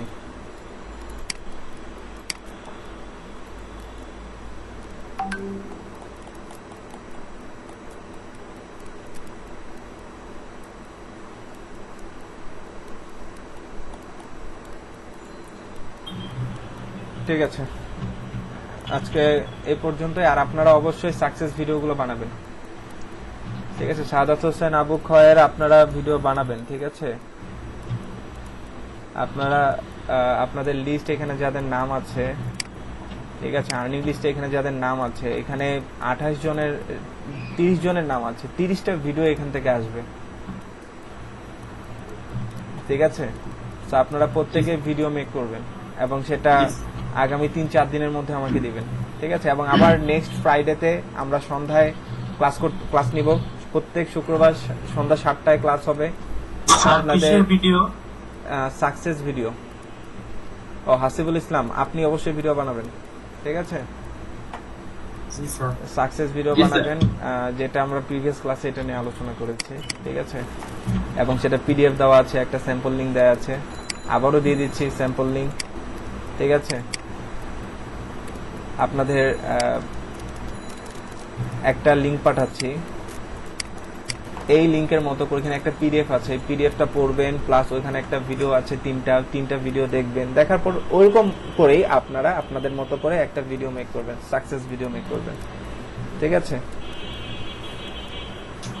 অবশ্যই কিছু না কিছু শিখতে পেরেছেন, ঠিক আছে? আমি চেষ্টা করি সবসময় আনকমন কিছু শেখানোর জন্য। আই হোপ আমার এখান থেকে যা শিখেছেন ইউটিউবে খুঁজে পাবেন না সেগুলো, ঠিক আছে? অ্যাটলিস্ট ডিজাইন পার্টে। তো এতটুকু কনফিডেন্ট নিয়ে আমি বলতে পারি, তার মানে আপনারা আনকমন কিছু শিখেছেন। তো যদি কিছু শিখে থাকেন তাহলে অবশ্যই ভালো কিছু এই সরকারকে নিয়ে ভালো কিছু বলবেন, এই প্রজেক্টকে নিয়ে ভালো কিছু বলবেন, ঠিক আছে? এবং এই ধরনের প্রজেক্টে আপনাদের কথা শুনে যেন আরো মানুষ আসে, আরো মানুষ ইনভলভ হয়, বেকারত্ব যেন দূর হয়, এটাই তো সরকারের লক্ষ্য, ঠিক আছে? আপনাদের এই কথাগুলো শুনেই মানুষ উপকৃত হবে, ঠিক আছে? জি স্যার। ওকে, তাহলে আজকে এই পর্যন্তই। স্যার একটা জিনিস দেখাতে আমার থেকে, জি, ওই বলুন। আপনি যে ব্লগে যে কাজটা ক্লোন করতে বলছেন, হুম, তবে একটা কোড আমি ক্লোন করতেছি কিন্তু ওটা কাজ করতেছে না। তা কিন্তু যে যার ভিডিও দেখতে বলছেন হুম। তার ঠিকই কাজ করতেছে কিন্তু আমারটা কাজ করতেছে না। একটা ভিডিও আমি সকাল থেকে পর্যন্ত 8-10 বার দেখছি, তারপর সেম প্রবলেম। ওইটা হতে পারে তার আগের দুই একটা ভিডিও থেকে ভুলটা করে আসছেন, এরকম হতে পারে। আচ্ছা, তারপরে দেখেন আমি দেখতেছি কি হয়েছে। স্বাভাবিক চোখে যদি বোঝা যায় আমি বলে দিচ্ছি। স্ক্রিন শেয়ার করেন। স্যার, জি, যে ফাইবারে তো আমরা, আপনি বলছেন 24 আওয়ার্স মানে অ্যাক্টিভ থাকতে, এইভাবে কি আপাতত এভাবেই থাকতে পারে নাকি নাম বিট করে মাঝে মধ্যে চেক করলেই হয়? বিট করে মাঝে মধ্যে চেক করবেন।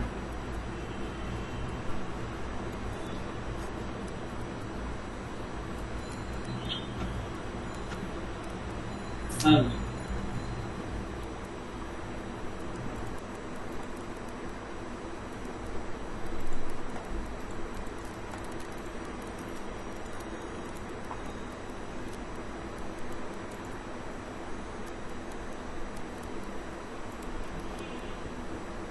জি, সাদাত হোসেন।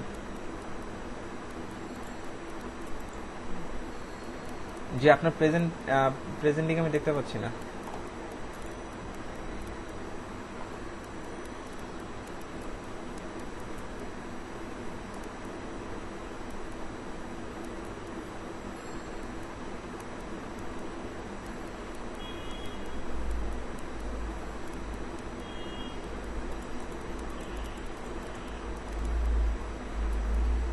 আমাকে শুনতে পাচ্ছেন? স্যার জি, সাদাত ভাই। জি জি, আমি স্যার, আমি এই- এখন শুনিনি। হ্যাঁ, বলেন। স্যার এই হলো ওনার কোডটা। হ্যাঁ, এই কোডটা ঠিক সেম কপি করে আমি আমার এখানে বসেছি।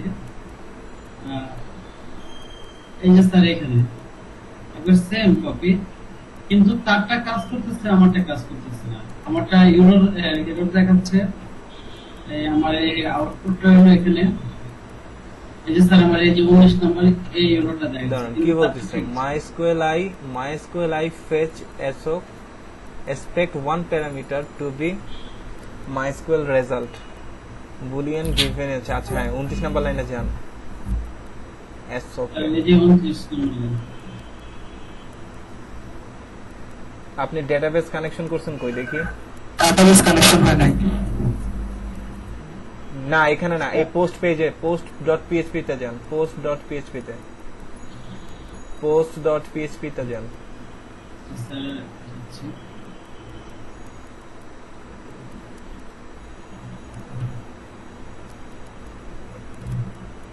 হ্যাঁ, এখানে উপরে যান। এই যে উপরে sir required required include slash এটা নাকি এইভাবে তো ডাটাবেস কোড এটা নাকি জি উনি যার ভিডিও দেখতেছি তার কোডটা এইভাবে করা। আপনি এটা রিকোয়ার্ড ওয়ান্স টা করেন, মানে এরকম আমারও প্রবলেম হয়েছে, রিকোয়ার্ডটা হয় না সবসময়, আপনি রিকোয়ার্ড ওয়ান্স টা করেন। হ্যাঁ রিকোয়ার্ড ওয়ান্স এটা দেন। পুরো লাইনটা কেটে দেন, আমি বলতেছি আপনি দেখেন।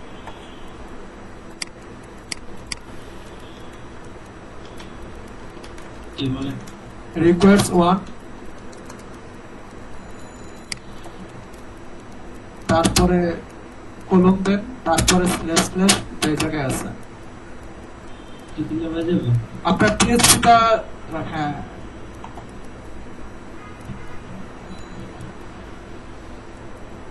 আপনি ইন্ডেক্স পিএইচপিটা এসে পড়ছেন, আপনি পোস্ট পিএইচপিটা কাজ করতেছিলেন। হ্যাঁ উইন্ডোজ টেস্ট এর পোস্ট টেস্টে একটাই ইউজ করা। আচ্ছা আচ্ছা, ওয়ান্স দেন, আপনার ব্র্যাকেট গুলো কেটে দেন। প্যাকেটগুলো কেটে দেবো, হ্যাঁ হ্যাঁ ব্র্যাকেট গুলো কেটে দেন। ঠিক আছে। হ্যাঁ এবার হচ্ছে যে ওয়ান মানে একটা স্ল্যাশের যে কোলনটা আছে ওটা দেন, ডাবল স্ল্যাশ বা ওই পাশেটা চেঞ্জ করেন। ইভেন ইনক্লুডস স্ল্যাশ এটাও কেটে দেন। হ্যাঁ ইনক্লুড স্ল্যাশটা থাকবে না, আপনার যে নাম্বার ফাইলে আছে ওইভাবে যাবে আর কি। স্যার ওটা তো আমার একটা ফোল্ডারের ভিতরে রাখে গুলো। হ্যাঁ হ্যাঁ ফোল্ডারে যান, ডাবল স্ল্যাশ দিয়ে ব্যাক যান, ব্যাক দিয়ে এসে ফোল্ডার খুঁজেন, ডাবল ডট ডট স্ল্যাশ।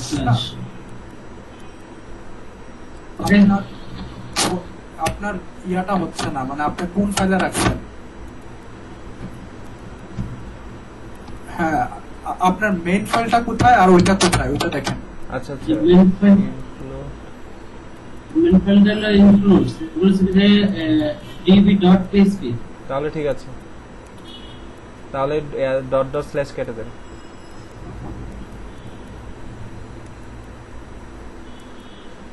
এখনো রেড মার্ক এখনো হয় নাই, এখনো হয় নাই। ওয়ান্স বানাম ভুল হয়েছে। ওয়ান্স ওয়ান্স ওয়ান্স ওয়ান্স নাম বল,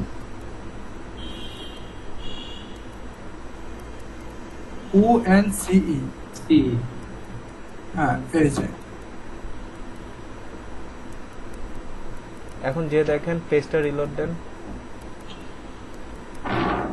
এখনো পাবে না মনে হয়। না পাইনি। হ্যাঁ হ্যাঁ আপনি একটা কাজ করেন, ডিবিটা মানে ডিবিটা যান, যেটার কানেকশনটা ছিলেন, ডিবি.php যান, ওই যে আপনার আগের ইয়াটাই। এই যে হ্যাঁ হ্যাঁ এই ডিবি কানেক্টরটা 14টা কপি করেন। পুরোটাই। হ্যাঁ হ্যাঁ ডিবিটা প্রোডাক্ট পিএইচপিটা না শুধু, হ্যাঁ এটা কপি করছেন। হ্যাঁ কপি করছি। এবার ওই পেজটা দিবেন post.php। post.php এবার ওই যে আপনার 27 নাম্বার লাইনের পরে এটা পেস্ট করেন, 27 নাম্বার লাইনের পরে। হ্যাঁ এখানে পেস্ট করব। হ্যাঁ হ্যাঁ পেস্ট করেন। না না আমি কষ্ট এখানে পেলাম। এখানে পেস্ট করলে হবে না, এটা তার আগের লাইনে পেস্ট করতে হবে। ভাইয়া ওই ডিবির উপরেই করতে হয়, মানে ডিবিটা যেখানে এটার উপরে। এখানে পেস্ট করব না করব? উপরের লাইনে করেন। আচ্ছা উপরের লাইনে করেন। হ্যাঁ এখানে করলে এখানে করেন। হ্যাঁ আর হচ্ছে পোস্টের উপরে সাথের যে হাইফেন গুলো আছে এটা কেটে দেন, পোস্টের উপরে কলম যে দিচ্ছেন পোস্ট। এটা কোয়ারিতে সিলেক্ট ফ্রম পোস্ট, এটা না, সিলেক্ট ফ্রম পোস্ট। হ্যাঁ হ্যাঁ 28 নাম্বার লাইনে। হ্যাঁ পোস্টের পোস্ট এর আগে। হ্যাঁ হ্যাঁ এগুলো কেটে দেন, এটা কেটে দেন, ওইটাও কেটে দেন। এবার একটু ট্রাই করে না 26 নাম্বার লাইনে ভুল আছে, 26 লাইনে আমি কোলন হয়নি। এবার ট্রাই করে দেখেন। কাজ করতে হবে স্যার। উপর থেকে ইয়া করেন, রিফ্রেশ মারেন, মানে লিঙ্কটা শুধু পিএইচপি পর্যন্ত রাখেন আর বাকিগুলো কেটে দেন। পিএইচপি পর্যন্ত শুধু রাখেন, এটাও কেটে দেন। এবার একটা রিলোড মেরে দেন। এটা আসছে 26 নম্বর 23 নম্বর। ওকে করে যান।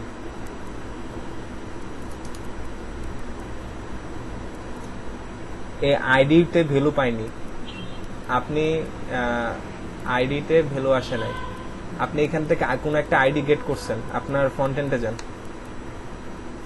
যান, আউটপুটে যান, এটার আগের পেজ কোনটা? এটা স্যার। হ্যাঁ, এখান থেকে যে কোনো একটা পোস্ট ক্লিক করেন আগে। হ্যাঁ,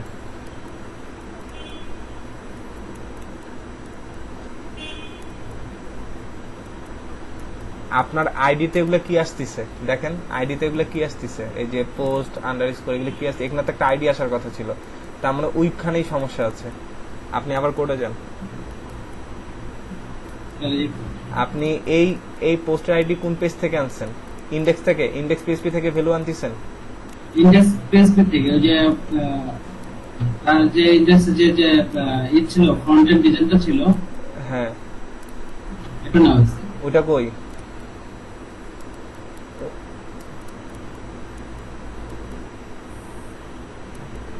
কন্টেন্ট ফুটার নেভার স্লাইড করে।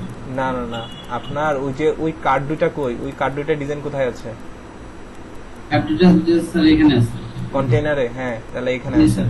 এই যে এখানে এগুলো কি দিছেন এমনি কেন? এই যে আইডি এইভাবে দিছেন কেন? আইডি তো এইভাবে দেয় না। স্যার পুরোটাই ওই ভিডিওটা কপি করা, আমি একজন মিলাতে পারতেছি না। আচ্ছা, না তাহলে না, এইখানে আমি আইডিটা দেখাইছিলাম না, ওই যে কিভাবে আইডি ধরতে হবে, সিনট্যাক্সটা। আপনি জি, এখানে স্যার। পিএইচপি লেখেন নাই তো, এখানে পিএইচপি দেন, এই যে এখানে কোশ্চেন মার্কের পরে পিএইচপি দেন, পিএইচপি তে লেখেন নাই, এই জন্য তো এটা কাজ করতেছে না। ডাটাবেসের নিচে রেড মার্ক। আচ্ছা, ওটা পরে দেখেন, আগে এখানে পিএইচপি অ্যাড করেন। হয়নি? পিএইচপি PHP কথাটা লেখেন, পিএইচপি এই কথাটা লেখেন। হ্যাঁ, এবার স্পেস দেন। হ্যাঁ, এবার ঠিক আছে, এবার সেভ দেন, আগেটা সেভ দেন। এবার আপনি চলে যান ইয়াতে, ফ্রন্ট এন্ডে যান, আগের পেজে যান। হ্যাঁ, আবার ক্লিক, আগেটা রিলোড দেন, হ্যাঁ, তারপরে ক্লিক করেন। এবার দেখেন আইডি আসছে ইকুয়াল, কোনো ভ্যালু আসে নাই, আইডি ইকুয়াল কোনো ভ্যালু আসে নাই, ওখানেও তাহলে সমস্যা আছে, ডাটাবেস থেকে ভ্যালু পাইনি। এখন আবার ইয়াতে যান, পিএইচপি ফাইলে যান। হ্যাঁ, উপরে যা দেখেন তো, এই যে ডিভি রেড মার্ক হয়ে আছে, এখানেও ডাটাবেস কানেক্ট হয়নি। উপরে আসেন, উপরে যান, স্যার এটাই কন্টেন্ট, এটাই আরো উপরে যান, এইটুকুই লাইন। এখানে ডাটাবেস জি। কানেকশন কোথায়? এই যে মাত্র পোস্ট ডট পিএইচপি তে যান, আবার পোস্ট ডট পিএইচপি তে যান, একদম উপরে যান, উপর থেকে এটা কপি করেন। হ্যাঁ এটা কপি করে নিয়ে আসছে। হ্যাঁ, এটা কপি করেন, প্রত্যেকটা পেজের ডাটাবেস কানেক্ট করতে হবে। এবার যান ইয়াতে যান, কন্টেইনার ডট পিএইচপি তে যান,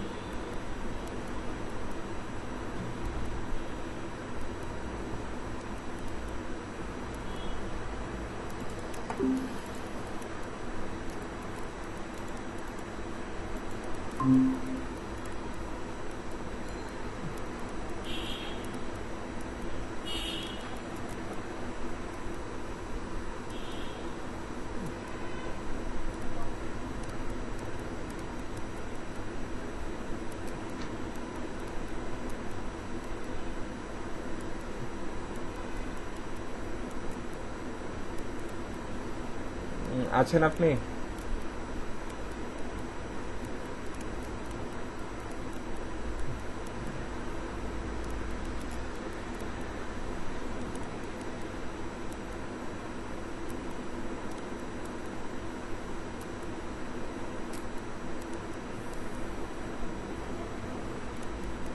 হ্যাঁ, শুনতে পাচ্ছেন? স্যার শুনতে পাই না এখন, এখন ঠিক আছে। আচ্ছা, হ্যাঁ, এবার কন্টেইনার ডট পিএইচপি তে এটা পেস্ট করেন। এটা পেস্ট করে দেবো স্যার। হ্যাঁ, যেটা কপি করে আনলেন, এবার সেভ দেন। দাঁড়ান, ডিভি এখনো ক্লিয়ার হয়নি, ডিভি এটা পাচ্ছে না। স্যার ওইটা এইভাবে করলে হবে না, ওইটা ডিবির আগের লাইনে আলাদাভাবে পেস্ট করতে হবে। আচ্ছা, হওয়ার কথা, ওনার সম্ভবত কোন এক জায়গায় ভুল হচ্ছে যার কোনো পাচ্ছে না। আপনি তাহলে ওই যে ওনার ওই লাইনটা, ওই যে পোস্ট ডট পিএইচপি তে যান, ওখানে যে লাইনটা আছে ওটা কপি করেন। এই post.php স্যার। না না না, না, না, না। আপনার পোস্ট ডট পিএইচপি পেজে যান, ইয়াতে হ্যাঁ, ফাইলটাতে যান। হ্যাঁ, এখানে যে ওখানে একটা কোড কপি করলেন না, এই যে ডিভি লাইনের, এই যে 27 নম্বর লাইনে যে কোডটা কপি করছেন, এটা কপি করেন। জি এটা হ্যাঁ এটা কপি করেন।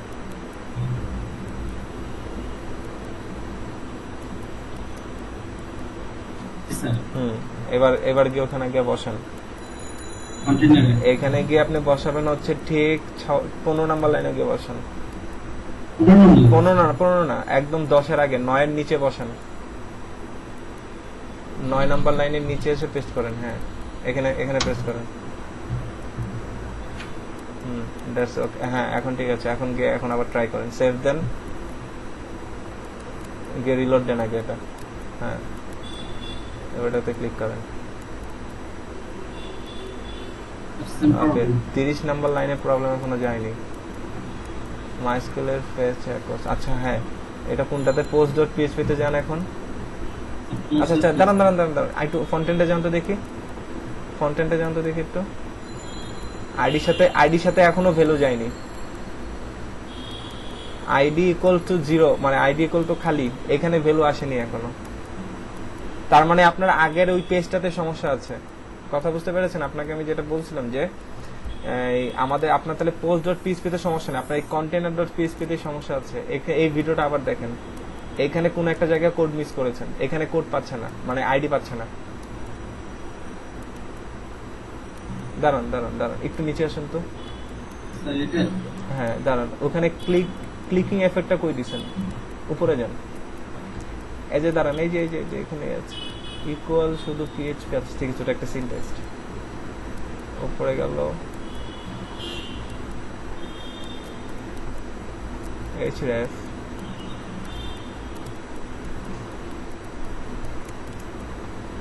এখানে ইকো কথাটা লেখেন, ইকো দেন নাই।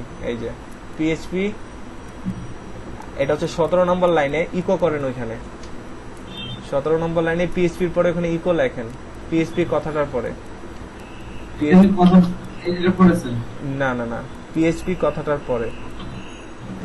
কথাটার পরে, হ্যাঁ এখানে ইকো লেখেন, ইকো। এটা ইকো করেননি তো। হ্যাঁ এখন পাবা ইনশাআল্লাহ। যান এখন আপনি রিলোড দেন, আগের পেজ থেকে রিলোড দেন। এবার রিলোড দেন এটা। এবার ভ্যালু পেয়েছে 1 নাম্বার, দেখছেন? এখন ঠিক আছে, এখন এরর চলে গেছে। হ্যাঁ আপনি যেভাবে বললেন, কিন্তু যে ভিডিওটা দেখতে বলছেন যে ব্লগের, ওনার এই কোডে এরকম নাই। ওনার কোডগুলো ওই যেভাবে আছে ঠিক প্রত্যেকটা ডট বাই ডট কপি করে ওখানে বসেছে।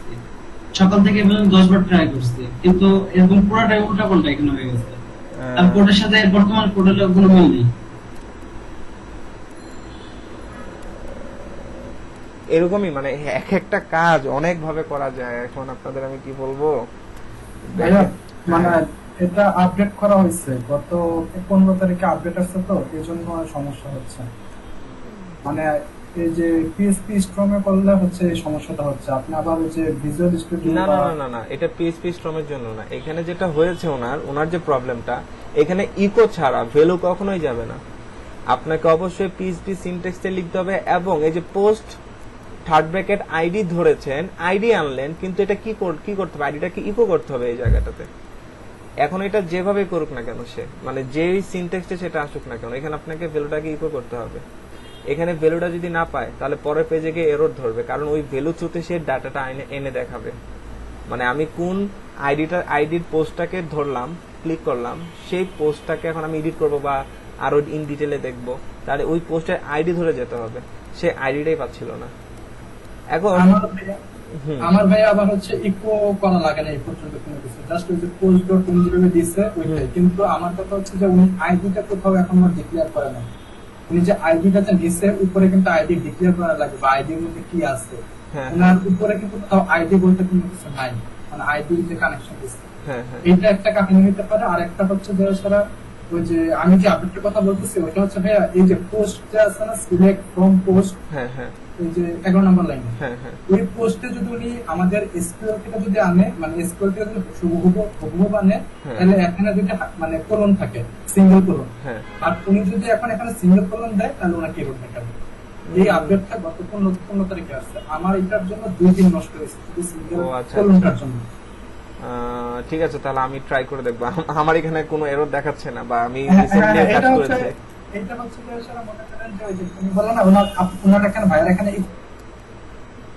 করা লাগতেছে ওই যে রোড আমারটা যেটা ছিল রোড ডট আইডি আমার হ্যাঁ, রোড ডট আইডি ডট মানে পাইতেছে। আচ্ছা আচ্ছা ঠিক আছে। এখন দেখেন এই যে একটা প্রবলেম ফেস করলেন, ফিক্স হয়ে গেল, ঠিক আছে। এই প্রবলেম যদি আবার পরবর্তীতে আসে তাহলে এই যে এখন যা কাজটা করলেন এইটুকু অ্যাপ্লাই করবেন। যেমন এই যে ডেটাবেজের লিঙ্কটাকে কপি করে আনা, তারপর হচ্ছে পিএইচপি পরে এখানে ইকো টিকো লেখা হয়েছে কিনা বা ওইখানে সিঙ্গেল কোটেশন ব্যবহার করছেন কিনা, যদি করেন তাহলে সেগুলো একটু বাদ দিয়ে দেখবেন। এভাবে করে একটু ট্রাই করে দেখবেন, ঠিক আছে। জি স্যার। আরেকটা জিনিস হচ্ছে যে যদি কখনো দেখেন যে এরকম ভুল হচ্ছে তাহলে অবশ্যই এর আগে 2-3টা ভিডিও প্রিভিয়াস থেকে দেখা শুরু করবেন, কারণ ভুল কোনো না কোনো একটা জায়গায় হয়ে আসছে যার কারণে আমাদের এটা দেখাচ্ছে না, ঠিক আছে। এরকম প্রবলেম হবে, আমাদেরও হয়েছে, ঠিক আছে, এটা কমন প্রবলেম। তো কাজ করতে থাকেন ইনশাল্লাহ, এভাবে করে অনেক কিছু বুঝবেন, অনেক কিছু শিখতে থাকবেন আস্তে আস্তে, ঠিক আছে। আর নেক্সট উইকে আবার ক্লাস হবে, আরো কোনো প্রবলেম থাকলে দেখাবেন ইনশাল্লাহ। ওকে, প্রজেক্টের লাস্ট ডেট কি 4 তারিখ? লাস্ট ডেট আমি তো দিয়েছিলাম হলো আপনাদের এই 31 তারিখ পর্যন্ত। যেহেতু আমি এক সপ্তাহ আপনাদের ক্লাস নেইনি, এটা আরো এক সপ্তাহ বাড়াবো, আগামী মাসে 7 তারিখ পর্যন্ত দিব, ধন্যবাদ। ঠিক আছে। আগামী মাসে 7 তারিখ পর্যন্ত আপনাদের টাইম থাকবে।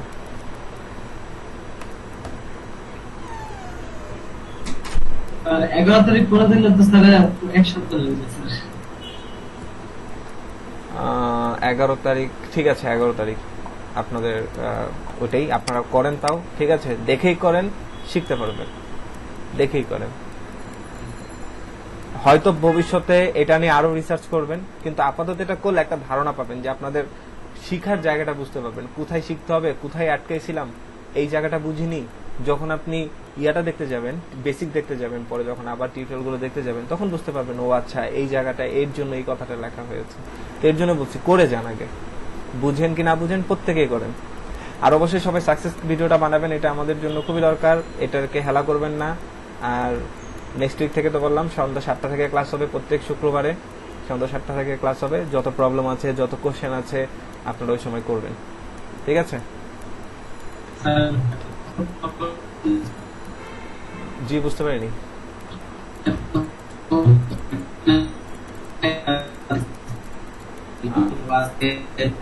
সাদত হোসেন, আমি আপনার কথা বুঝতে পারছি না।